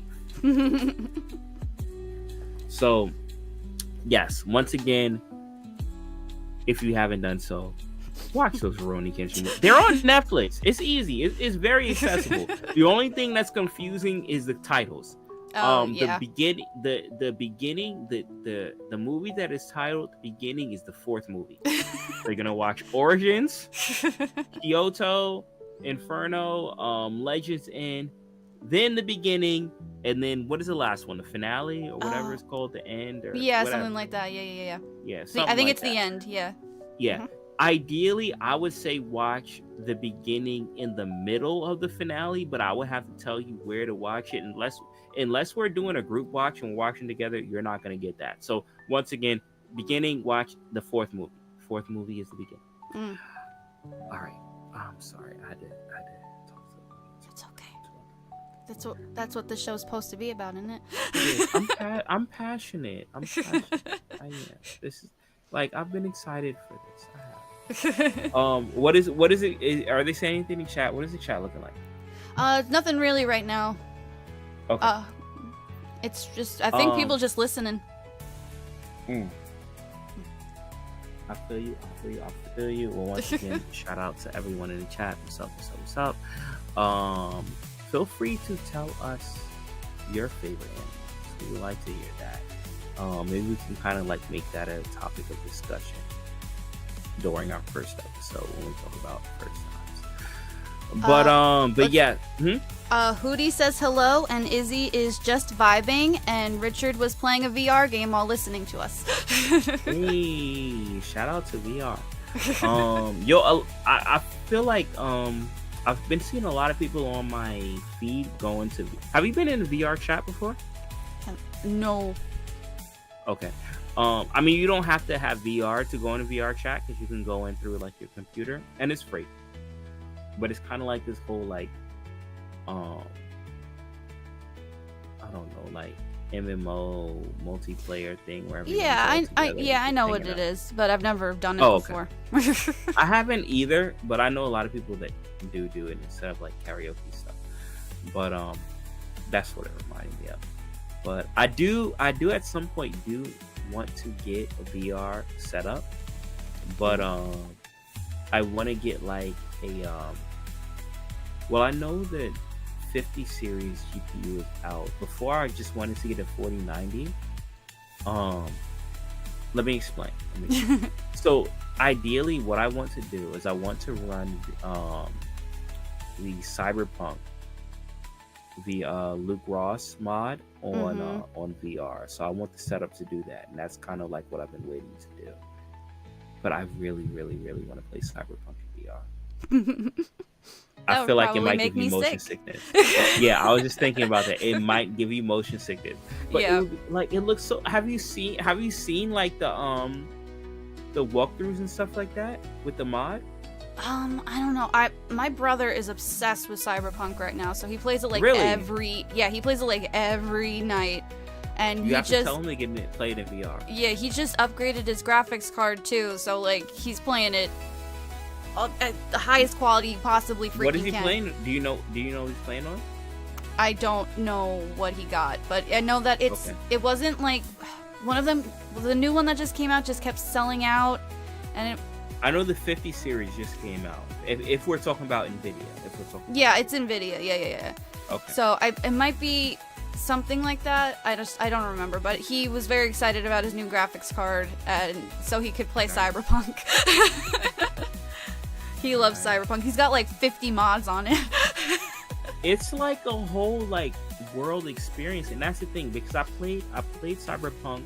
I had and also too once again I want to say RIP to Google Stadia. But I did have Cyberpunk on Google Stadia before it died, and I was playing it, and I was like, yo, this game is. But here's the thing, I waited, right? Like, because when that game launched, that game was like trash. Abysmal. Yeah, it was horrible. Exactly. It was abysmal. So I waited, and by the time I actually got into it, like all the bugs were fixed, like it was fine. And I was playing, I was like, yo, this game is like really good. It's like really good. And then I found out that they had modded it for like a VR experience, and I started looking at the Luke Ross mods and stuff like that, and it just changed my whole perspective. And I was like, yo, I don't even want to play this game anymore. Like, I want to play it on this, right? And then Google went out of business, so I couldn't play it anymore. I had to rebuy the game and then start from the beginning. So at that point, I'm kind of like, well, I might as well just wait until I get the VR set up. So that's what I've been waiting for, but I do want to do that, and that's ideally the biggest thing I want to do is play that in VR on like I guess a 4090 or up. I know the 50 series is out, but yeah, something I'm thinking about. Let's see. Hootie says that their favorite anime is My Hero Academia. Really? Yep, that's what they said. My Hero is a dope anime. And I told you I just watched the what's the new movie that I'm thinking about? I couldn't think of the title.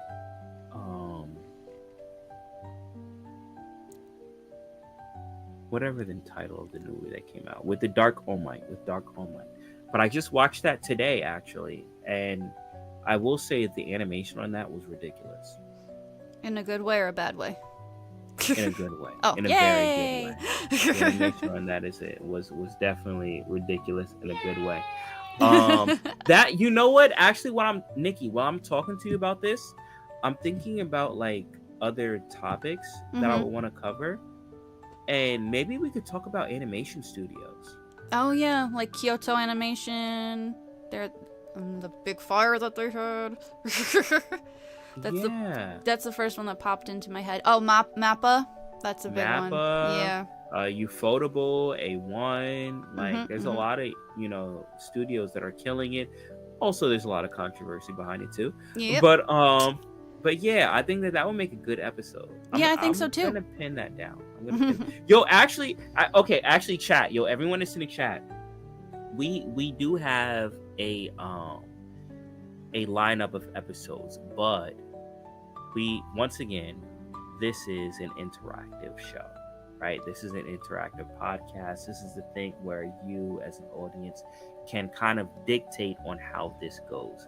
So if anyone wants to in the chat pose topics of discussion for episode, let us know in the chat. We'll look at it, and I guess maybe we can actually make an entire episode off that topic if it's a good. Like, what do you think, Nikki? Like, no, that's a great idea. There you go. So, there you go. Chat. List us some episode thoughts or ideas, and we can actually have an entire episode on that. And then once again, because this is an interactive chat, you can come and have a seat at the table and talk to us during the show. So. Let's do it. But yes, I think animation studios would make a dope discussion as we go through and talk about it. So I'm gonna definitely pin that down. That's a good one. Indeed. Oh man, I'm thinking about it now, and I'm just kind of like, I'm kind of taking it all in, and this is gonna be fun. We're doing a pretty good job just shooting the shit right now. So. We are, yo, Nick. I told you, we're gonna be good. Yo, you're gonna be good. You're gonna be good. Like, you don't gotta worry about it. Like, and once again, like, I think as far as just the whole feel of like that live feel, it's gonna work perfectly. We got you. But once again, it's all about connecting, right? It's all about kind of like vibing off of things that you love. And I feel like if that passion is there, it's going to automatically just make you feel at home for anyone. And I'm not talking about that in just regards to you. I mean, for anyone that wants to come on stage and talk with us, right? Because the same way you're feeling how you're feeling right now, obviously other people in the chat or other people that have been following you probably feel the same way. Because like, here's the thing. And just to kind of like, make a parallel, you have for years still put yourself in front of a screen to record your vocals and to make music, right? And that takes a level of courage. It takes a level of courage and confidence, right? And many people that have been following you, maybe they leave a comment and stuff like that, but talking also takes another level of confidence. So that's the idea. It's kind of like just, I don't know, just making this space feel a bit more just real as far as the connection. Right. No, you're right. Yeah. I think it's gonna be scary for some people, but I think that they can also make them feel really good if they get some courage to come up on the stage and talk to us, right? Definitely. And as you see on the show, you'll already see people coming up on stage too. We already, have people that will be there, that will be hanging out. So, so definitely feel like your voice is important. And your voice is heard. So yeah. Looking forward. I don't know, Nikki. So with all of this, right? Mm-hmm. And I know we've, you kind of at this point got a clear view as far as what this is, what this will look like. I know you have your reservations and things like that, but at the same token, this is something that is different for you, right? I mean, I can talk at length as far as what I'm excited about, but for you, do you have like a level of excitement or things that you're looking forward to, or things that you would hope to kind of like achieve or gain in this kind of new medium for you, for yourself, and for your audience? Mostly I'm just looking forward to something new and getting to, just to talk to people, which is, I mean, I work from home, so I don't talk to, I mean, I don't do a lot of, I'm not a very popular person. So having these conversations, I'm really looking forward to just, opening up a little bit with these people who have been listening to me for so long. I think that's going to be really cool. I feel you. I think that will be too. And like I said, I think that will open up a new layer, right, of engagement. Like you may kind of connect with someone that you've known for years to a different level, because now you can actually have a conversation. So yeah, definitely looking forward to that. Yo, side note, I'm sorry, I'm all over the place, but are you going to New York Comic Con? I don't think so. Okay. Well, if you do change your mind and you do plan on going, let me know. Okay, I will do that. Because I will be at New York Comic Con, and I know that there will be parties and stuff like that surrounded around that. VeVe will have a booth there, but I know there will be parties and stuff like that. So let me know, and Okay. We can see what's, especially since it's local, right? Like, I mean, Yeah, for us anyway. yeah.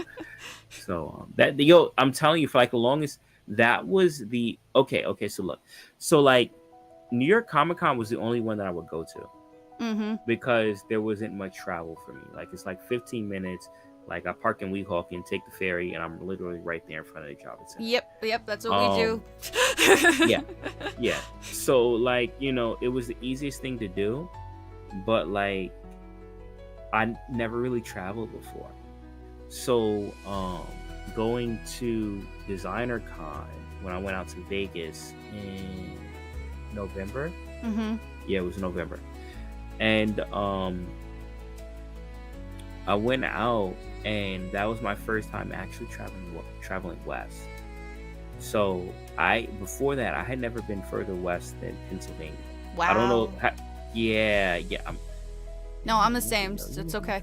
Okay, I was just. So yes, I've never been further west than Pennsylvania, and that was my first time, and I went out there, and I was like, "Yo, it's West Coast," even though everyone was telling me, "No, it's not the West Coast. We're not the West Coast." But you know what? For me, it was the West Coast. This was the westest coast I've ever been on. So this was the West Coast for me, and yeah, that kind of like sparked the travel bug. Oh, it's It good. did. It made me kind of like, you know what, I want to go to San Diego Comic Con. I want to go to, that's a big one, right? I want to go to D23, Disney's con in Orlando, and in August, and of course I'm going to be at New York Comic Con, because like, why not? I'm here. And then I want to go to Designer Con again in Vegas. So like after that, it's kind of like, and I think a part of that has to do with kind of just doing it. I think for me, the biggest reservation was that I didn't do it, so it felt like it was an impossible task until you actually do it, and you're like, you know what, like, why not? No, Why not? yeah. That's really cool. So I hope you can make it to New York Comic Con. Oh man, I haven't been in years. I don't even remember the last time I went. Well, I mean, you'll I gotta see who the guests are. I feel you. And even if not the con, I mean, like, like I said, there will be parties and stuff like that. I know like VeVe does parties in Times Square and stuff like that. So you know, if you're interested, we'll definitely get you in. But yeah, nah, like I think it would be cool. I think it would be cool. And like I said, I'm looking forward to all the other cons too. So yeah, just trying to do more, trying to live life. I'm just trying to sing more. I feel you. Okay, so what is in well, this is up to you, but do you have anything in the works coming up for as far as what you've been working on as far as on the singing thing? Yeah, actually, I just posted. I'm working on 4 different things right now, if you can believe it. Oh wow! So I have commissions open now, so people can actually pay for if they want me to do English covers. And so I'm working on a commission right now for the song "Nameless Name" from the girls band Cry anime that was on Netflix. I'm also doing the opening to the newest season of Fire Force, which is High Flame by Queen Bee. I have to catch up on. I have to watch Fire Force. Have you watched it? I've seen some of it. Yeah. Is it good? Yeah, I guess. I mean, I can only take so much. Nikki, this show is going to be interesting. I can only take so much shonen. You know. I understand. I feel you. What I'm really interested in right now is it's called Kulon Genetic Romance, which is a seinen anime, and I'm doing the opening from that. And I'm also doing the Witch Watch opening from Yosobi, who did Idol. Everybody knows Idol. I'm just waiting for the full version to come out. So I did the lyrics for the TV size version, so that way when the full version's out, I'm ready to go. So like I have all those getting ready.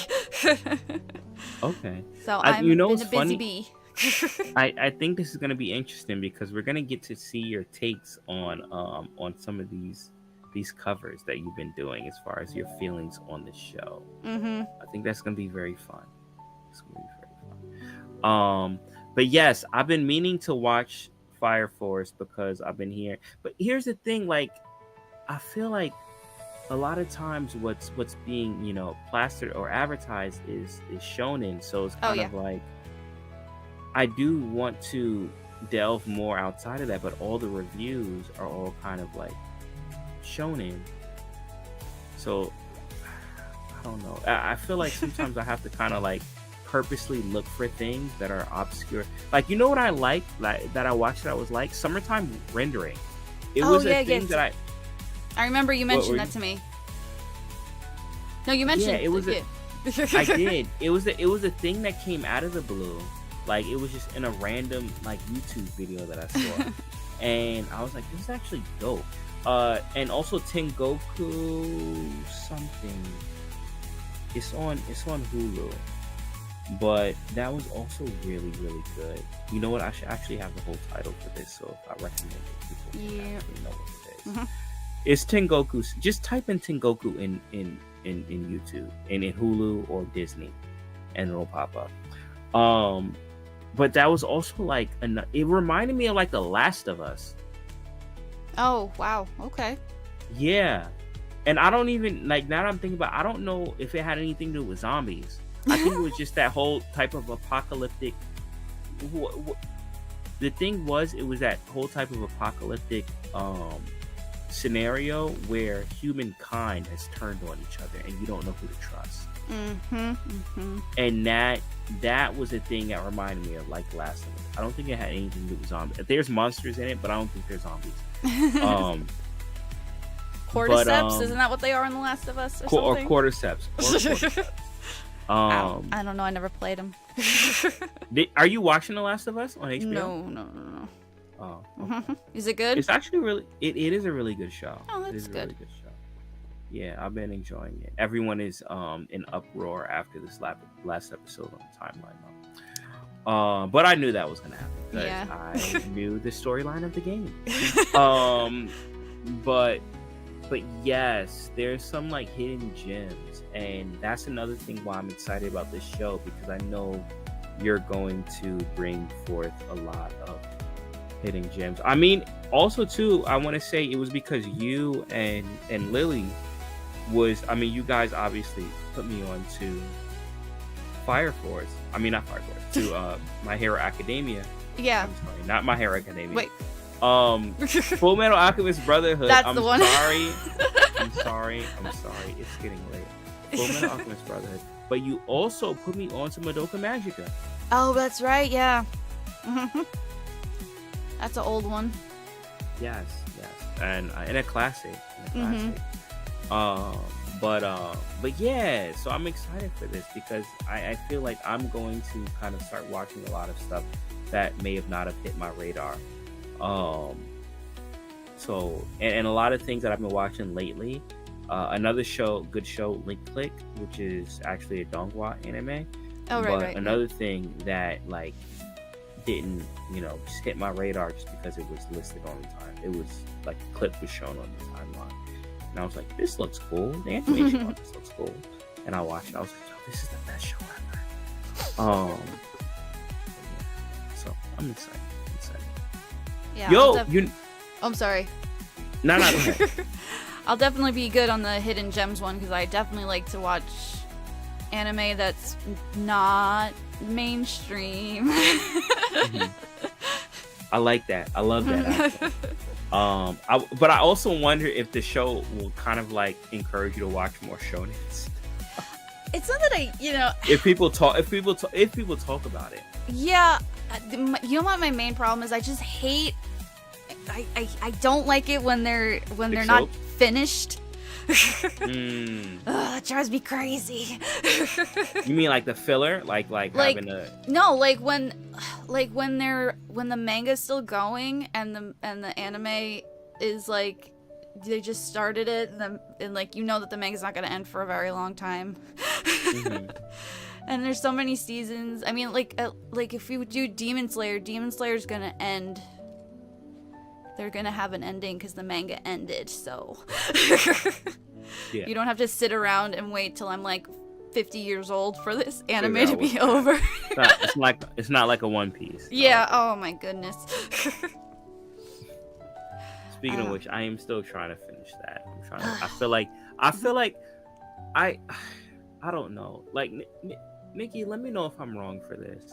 But I feel like I have to watch anime for One Piece for the culture. I feel like I have to watch One Piece for the culture because it's the number one anime in Japan. Like it's the number one thing. Like I feel like I have to at least watch it. I've watched some of it, but I don't keep up with it. No. I don't either. I'm way behind. But like, I feel like I don't know. I feel like because of how popular it is, I'm like, I have to at least watch. Even if I don't like it, I have to at least watch it. And I'm not saying I don't like One Piece. It's fine. It's just where I am right now is very dated. So I'm trying to get to the current stuff. But there's like 900 episodes. It's too much. It's just too much. It's like Detective Conan. When I was a kid, they used to show that on Case Closed on Adult Swim. But that manga's still going. And the anime is still going, and it's like over 1,000 episodes. Is still going? Yes, it's still going. Oh my god! It's over like 1,000 episodes. It's been going since the early 90s. It's too much. I can't do it. It's too much. I cannot handle that. Wait, so how far is that from? Because I mean, One Piece is the number one, right, as far as longest running anime.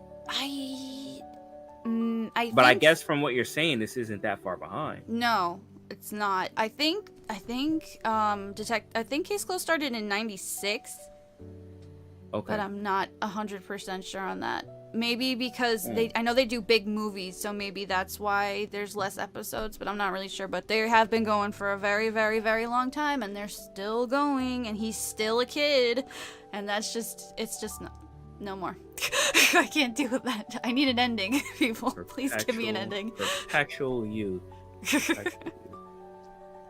But whatever. Yeah.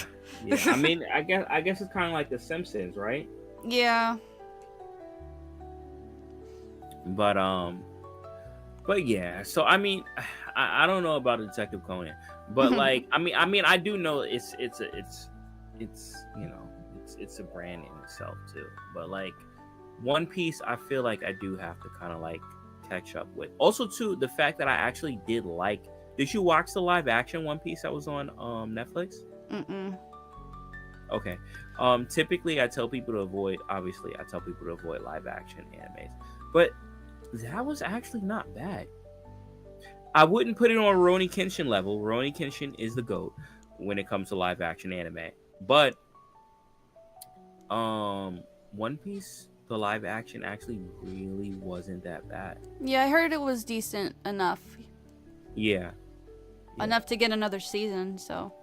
Yeah, it was enough to get another season, but also too, like, it was enough to get people that never watched the anime and also maybe wouldn't have ever watched the anime to know what One Piece is. Like I got a lot of people hitting me up and be like, oh, like, I love One Piece and stuff like that. Like, you know, should I watch the anime? And I'm like, do you have a lot of time on your hands? Yo, no cap. That was what I thought. I was like, I mean, how much time do you have? Oh my gosh. But yes, but that says something, right? Like if you watch something and now you want to watch because you want to continue the story, and the story you have to wait for the new season. But the anime has progressed way beyond that story. So it says something when someone is like, well, I just want the rest of the story. Where can I watch that at? Let me, you know, where can I watch the anime? I think that's significant. I agree. I think it's awesome that it was able to open up people to something that they probably never would have taken before or like cared about before. I mean, there's this, I don't know how much of younger people, because I'm old, but I know that when I was growing up, it was like a stigma when you're older to like cartoons. And I think that like a stigma that cartoons were for kids. Yeah, definitely. Okay. Even though, I mean, we know that now that they're not. And I think that Netflix... I think that stigma still exists. Yeah, I think it does for a lot of people. And especially out west, especially Western. And I think having shows like One Piece that did well, it might help erase some of that. Like, these are the stories that we are consuming, even though they're cartoons. They're really in depth. There's amazing characters, and like, don't be afraid that it's 2D, right? Like, yeah, that. But you know what, Nikki, that also translates to video games, right? Like, because that same stigma exists, right? If it's animated, it's for kids. If it's a video game, it's for kids. But also, too, going back to, I mean, look at what The Last of Us is doing. No, you're right. The Last of Us is an amazing show, right? Like, and even just this last episode, I felt like I was watching Game of Thrones. As far as the cinematography, the way that it looked, I mean, I'm sure the budget was crazy, but it's introducing people to this storytelling, right? And that's the thing. That's what it is. Storytelling, right. Narration. And that may come from a medium that they may not have kind of ever given had the chance. Yeah, exactly. Yeah. And now, like, it's kind of like, wait, I like this story. This is actually dope, and then they're finding out, oh, this is from a video game. Oh, this is from an anime. So I think that's dope, but also too, like, it's and here's the thing, it's a double-edged sword, because yes, it is dope because it's putting people onto the story, but it's still not the same as what we, as far as the first people, experienced. No, right? You're right. Like, yeah, when someone watches the One Piece live action anime, it is dope. It's cool, but it's different from the experience of someone that grew up watching One Piece and have watched it throughout the years and had that type of experience. Yeah, you're right. And the same, the people that played The Last of Us game. So, I mean, it is a dope kind of window, but my goal honestly is kind of like to get people to see the value in kind of like just the medium as it exists, as it is. The pure form of anime. Yeah, that's it, because there's a lot of artistry in it, and especially, and I think it will be a dope topic to go into animation studios, because there is a lot of hard work, to some degree, controversial hard work that goes into putting out the quality in this animation, and a lot of that is artistry, right? Visually, how it looks. I mean, Jujutsu Kaisen, oh my god, like that last episode, like for me, okay, the two, actually, I'm gonna say for me there's three things that kind of like take the place as far as visually the things that have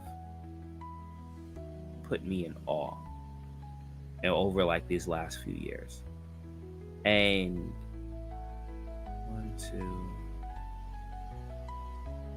hold up 2, 3. They were from two different animation studios, Mappa and eFotable. That makes sense. The number one thing was the ending of the entertainment arc on Demon Slayer, when the what's his name, the dude,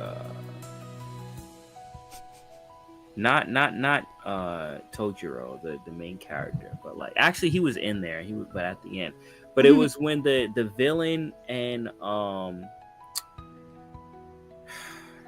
I forgot what they're called. I'm sorry, I'm blanking out right now. It's getting late.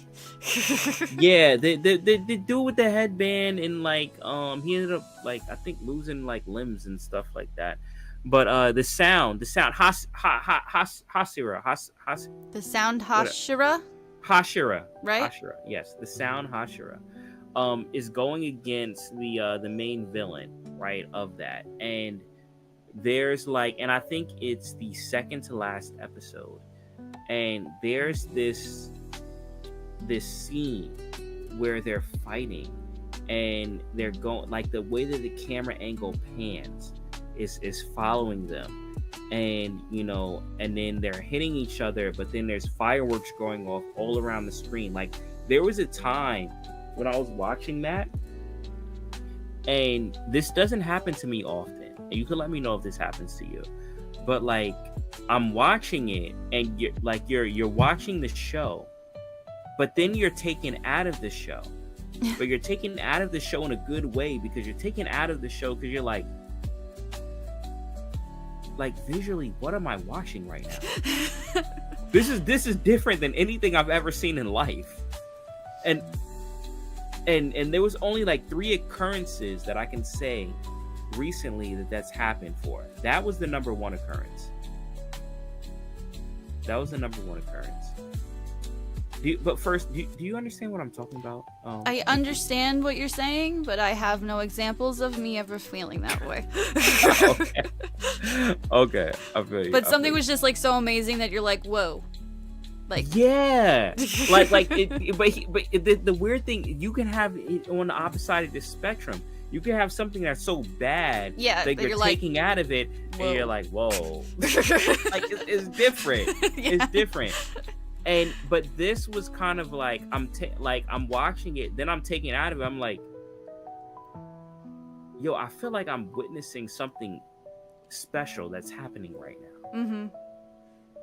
And that episode, like I said, the second to last episode on season 3 of Demon Slayer, when the sound Hashira is going against the main villain, and they're fighting, and then like I said, Tanjiro ends up popping up towards the end, but yeah, like it visually, I was literally, damn, there's 4, oh my god. Okay, Yo, and also from the same two studios. This is great. Okay. So yes, and that was Ufotable. The other one, second one was have you seen Fate Stay Night? Um, I know of it, but I don't think I've ever watched it. Okay, I know you've covered some songs from it though. That's my most popular covers from Fate's Day. From the Fate series. But that wasn't my idea, so I have an excuse for why I never watched it. I feel you. So this one was the movies, the Heaven's Feel movies, and it's the final movie, and it's when Saber is fighting Ryder, who is like so. For those that don't know, the Fate series, they take like heroes from the past. Or like Arthurian legends, right? Yeah, well, not even just not Arthurian, all of it. I know everything. Like you have, yes, you have King Arthur, but you also have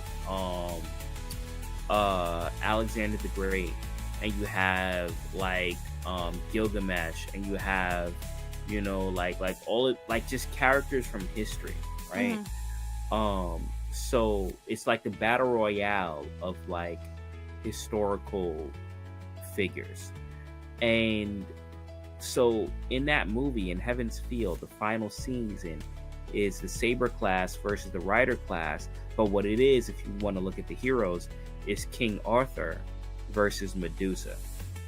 And that, like, Ufotable cooked so much on the animation for that, because like you had seen Medusa like prior, because remember, like, or actually let me not say remember, because people may not know what I'm talking about, but like that series is kind of like a branch off thing. So it, like, think about it, if you're playing a game and you start off the game and you choose a character and then you go through their storyline, but then you play the game again and you choose a different character and you go through their storyline, like that's how that anime is. So Heaven's Feel is a specific storyline where certain things happen. King Arthur ends up being corrupted. This isn't spoilers, because you kind of like see that, like the first one. But like you saw Medusa or that Rider class in the prior versions, but when she fights Saber, when she fights King Arthur in this version, in that third movie, to Heaven's Feel, you see her powers unlocked. And yo, the way that they animate this was like, it gave me chills. and it also put me in the movement. It was like I had to kind of like step out of the scene and be like, yo, what am I watching right now? This is ridiculous. So I'd say those were like the top two, and there were two more. I'm sorry. It's okay. I get passionate about this stuff. Let me, before I go into that, is the chat saying anything? I'm not sure if the chat is saying anything. Let's see. Hootie wanted to know what our favorite animes are. Okay. So mine would be Fullmetal Alchemist Brotherhood. He also wanted to know if I was gonna cover the intro or the outro for My Hero Academia. I don't know yet. I'm kind of have a full plate at the moment. Oh, I don't know I don't remember what they're called. It's very it's a male singer, so that's always gonna pose a challenge. My Hero has a lot of bangers though. Like, oh yeah, it does. I did one of the outros that I really like, Shout Baby. I was very proud of that one. They wanted to know who your favorite character in One Piece is. Okay, so let's go through some of these. Okay, so favorite anime, you said Fullmetal Alchemist. I'm gonna go with Dragon Ball, because that is my heart. That is what brought me to anime. That is like literally like the thing that means the most to me. Obviously, I know that there's a lot more anime that have better technique when it comes to storytelling and like all of that. Like, I know that but once again, that's where my heart is. That's that. Like I have a connection with Dragon Ball. Like I grew up like there's in real life connection to that show. That when I watch it, it just takes me back to certain experiences in my life. So that will always be my favorite all time anime. Yeah, for Brotherhood, when I watched the original, way back when, it always kind of felt off, and because they had to go their own way because the manga was still being written. So when I picked up the manga, and I was like, this story is just so much more hopeful, and the characters just felt so much, they just felt better. They felt more, I don't know, more authentic. Yeah, they did. Yeah, more authentic. That when the anime began, I was just like blown away about how close it was and how I still felt that connection to them like I did in the manga. And now I can't even, like, if I cry every other episode because I'm just so emotionally invested into these characters. I just love them so much. There's just that's just how I feel about that. Oh, Emojii disappeared. I don't know where he went. It's just me. Did something happen? I still see him, but he's not showing up on the screen anymore. Oh, there you are. I don't know why you disappeared for a minute. No worries. Can you hear me? I can hear you. Yes. Okay. Yeah. So I heard you on that, and my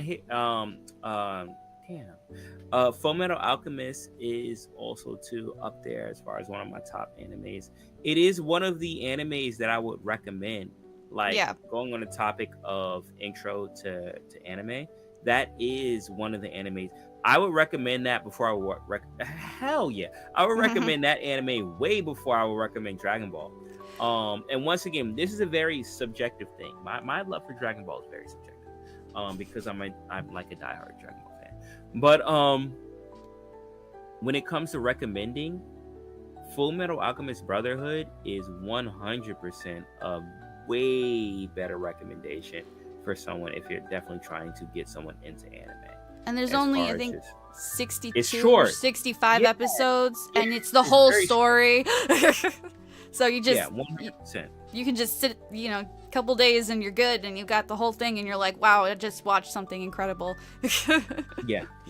But here's the thing, my favorite protagonist from an anime, like I love Vegeta, he's my favorite character, but I think my favorite protagonist of a show is probably Lelouch from Code Geass. And that's another one that I would. Code Geass. Well, first, have you seen Code Geass? No, but I know of it. Okay, so Code Geass it's not a long anime. It is relatively short, and I feel like it would make a good intro anime. But the only reason why I never introduced someone to anime with that specific anime is because Lelouch, the main character, is very polarizing? Very different, huh? Is he polarizing? Like, I know he's kind of like he's kind of like an anti-hero, right? He is, but I can't go into too much because it'll spoil it. But he's probably one of my favorite characters of all time. But the thing is there's certain things about him, especially off of first glance, that are very reminiscent to Light Yagami from Death Note. Yeah. Now, but here's the thing. Once again, from first glance, there's a lot more nuance to. I feel like there's a lot more nuance to Lelouch than there is to Light, which is why I like Lelouch over Light. Yeah. Because I feel like Light is very, he's smart, but he's very stupid in certain things. And I think Lelouch is kind of like he he captured that essence of intelligence, but also he's there's a bit more wisdom. There's a bit more wisdom. That's what I would say in Lelouch than there is in Light. Light is very much egocentric. But here's the thing: when it comes to recommending anime, I feel that Death Note is a better intro anime than Code Geass. So typically, I tell people to watch Death Note before I would tell them to watch Code Geass, even though I feel that Light is Lelouch is better. The way more superior character. Yeah, I get than you. Light is. Yeah, I understand. That makes sense. Freaking Death Note. Yeah. I mean, Death Note is a good intro anime. It is something out. But you know what? A lot of that has to do with culture. I think like Death Note is a very thriller-esque show. So a lot of things, especially if you're recommending someone from the West that may be into like drama and thriller and crime and it just fits. It fits. No, you're right. Is there robots in Code Geass? There's robots, right? Yes, there are. Yeah, it is definitely a mech. Yo, and that's the thing. Like, there's so much things in that show that it's just kind of like it may take someone new out of it. Like, they may not, you know. I get you. Yeah. But if you're already locked into anime, watch Code Geass. It is an amazing show. It is an amazing show. Speaking of which, I didn't watch the continuation. Oh, was it a movie? Oh no, it was about his. There was a movie, but then there was a whole new series. Yes, there was a whole new add-on. It was like a niece or something. I don't know. I didn't watch it yet. I know she's related to Lelouch. Okay. And he gives her the Geass, I think, if I remember. See, so right. here's the thing. Here's why I'm gonna watch. I feel like I have to watch it, because it is one of my all-time favorite animes of all time. So, but like the one thing that I haven't watched, the one reason why I haven't watched it, and here's another thing that I think we'll touch on during the show, when it comes to what makes a good anime. Because yes, the setup, it has to hook you. But for me, it is all about the ending. And this spans beyond like anime. This is just storytelling in general. Yes. Like the ending has to mean something to me, because if I watch a show, it can be amazing. It could be like the best storytelling, but if the ending doesn't hit or doesn't satisfy me, I feel like it's going to discredit everything about the show. And I'll give you a prime example. Like probably the best example that I can probably picture. And I don't know if you've seen this, but Game of Thrones. Oh yeah, I watched the last season, yeah. Okay. So Game of Thrones to me is an example of an amazing show. An amazing show.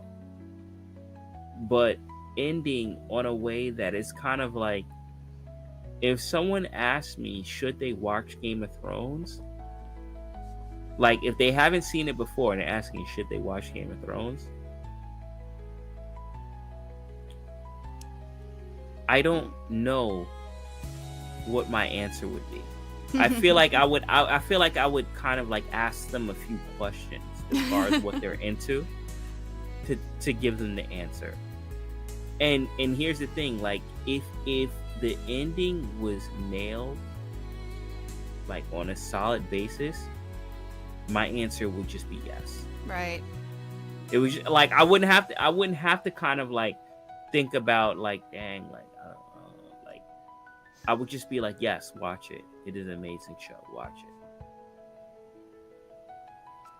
But... And I think here's the thing, as we and we'll talk about it more during the show when it comes to like intro to anime. I think that weighs in.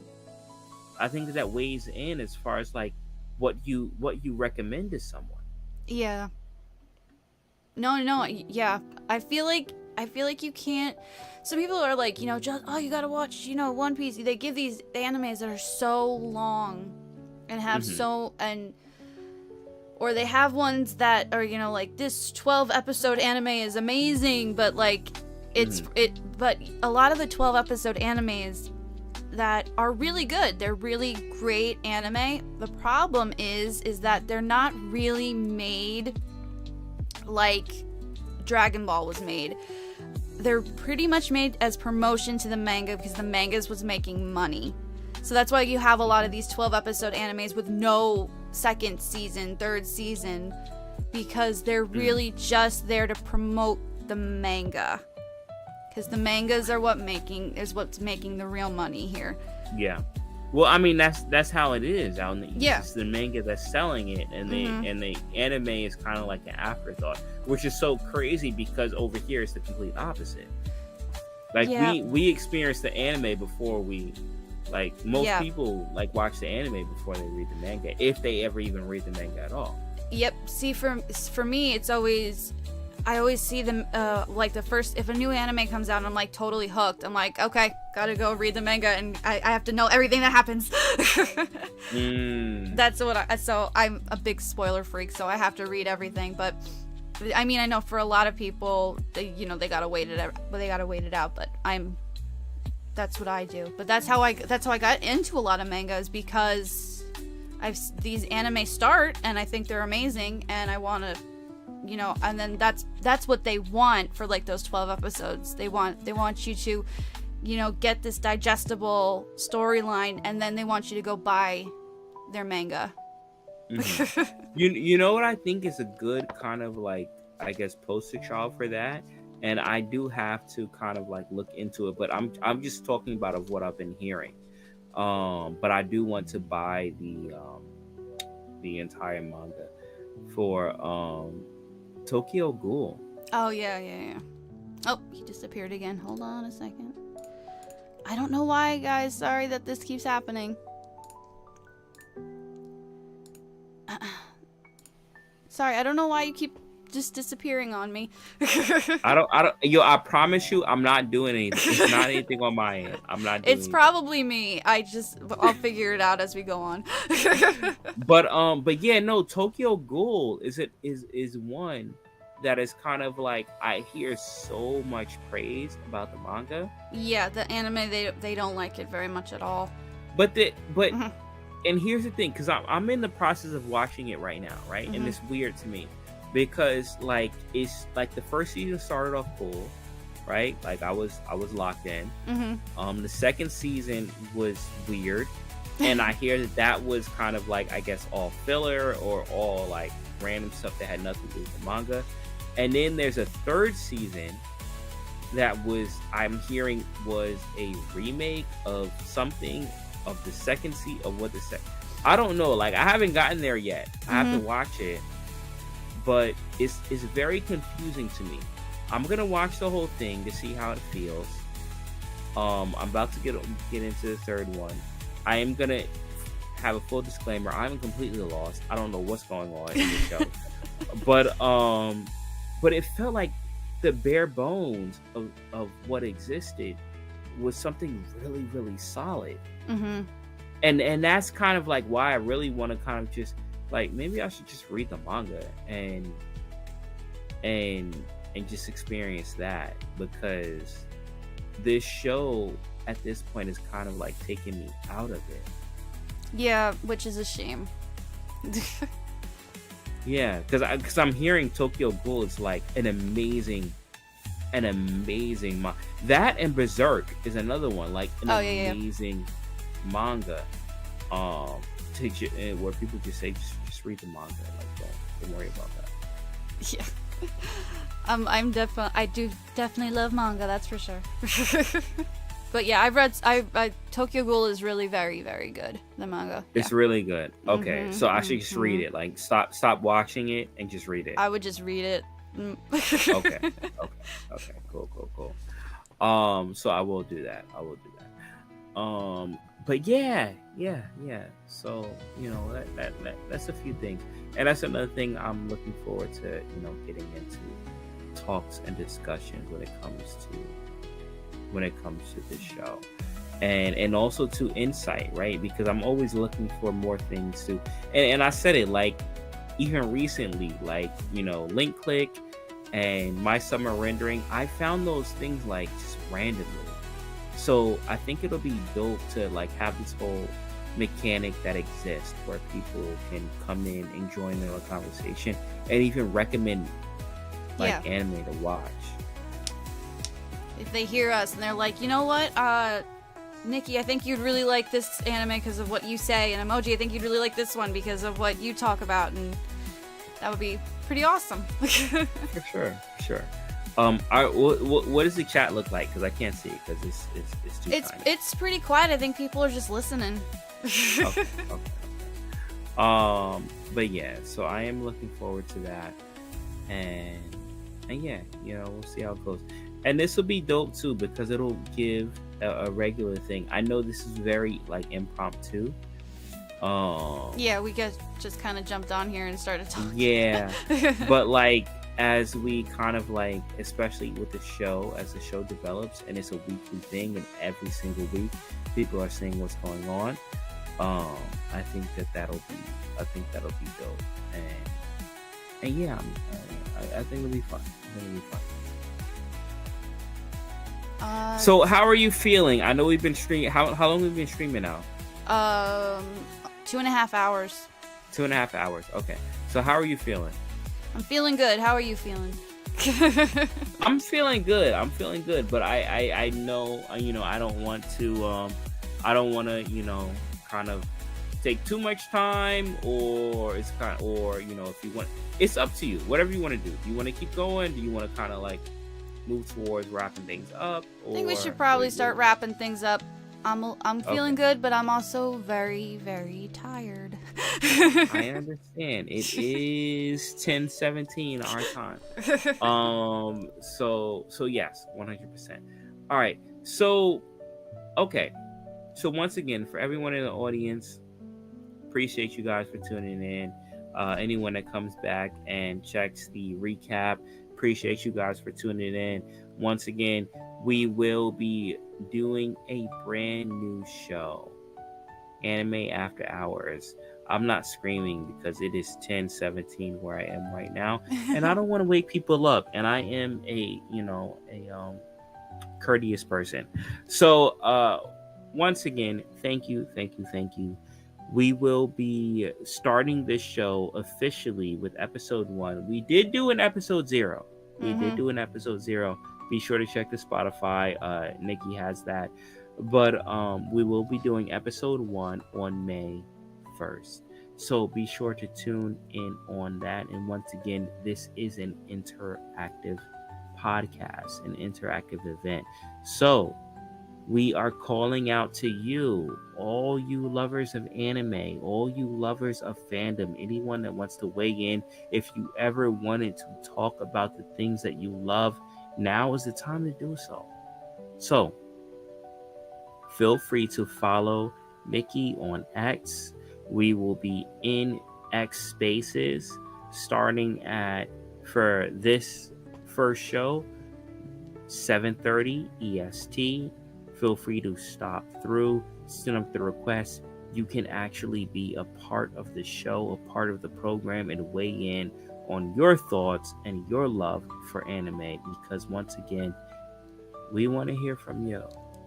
So feel free to do that. Show starts May 1st, Thursday, 8 p.m. But we will be doing a meet and greet with VeVe, with Nikki, where you can ask her questions if you have any type of questions regarding her background, getting to know her. In the VeVe Discord, who are our affiliates, just visit the link that Nikki does have pinned to check out VeVe Digital Collectibles. You can join their Discord, and we will be doing that this Thursday at 8 p.m. Eastern Standard Time for the meet and greet to get to know Nikki. All right, Nikki, did you have anything that you wanted to say before we close up? I just wanted to say thanks to everybody that stopped by and that was in the chat and that just, listened, because this is a podcast, so, you don't always have to talk. You can just listen to us and, just listen to the conversation and have a good time and chill out. Even though it's fun, it can also, be nice to just listen. And I appreciate the people who just listen, too. Definitely.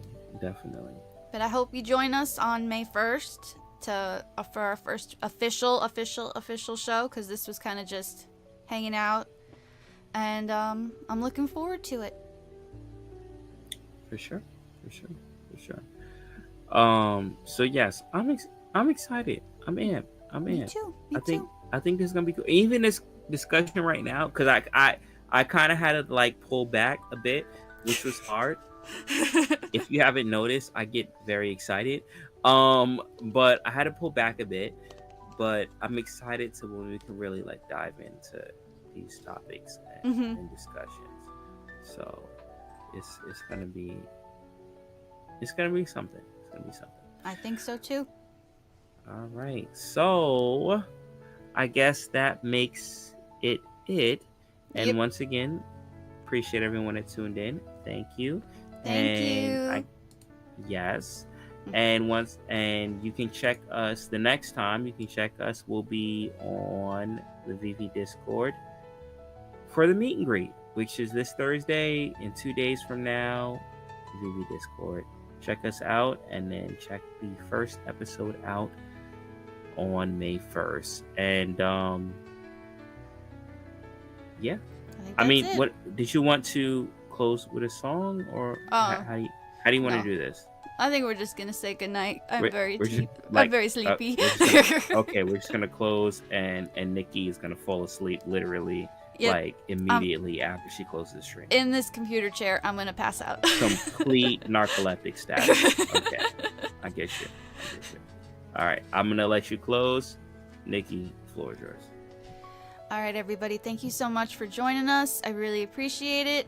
Have a great night, and be good. Actually, Thanks. hold on, wait. real quick. Wait, Nikki. Yeah, what's up? Like you're closing, but like we're still gonna talk after this, right? Yes. Okay, all right, cool. I just want to make sure. I'm just gonna hit that in the stream. My apologies. I'm just gonna Okay, hit floor that is in the yours. stream Go ahead. button. Okay. All right. All right. Good night, everybody.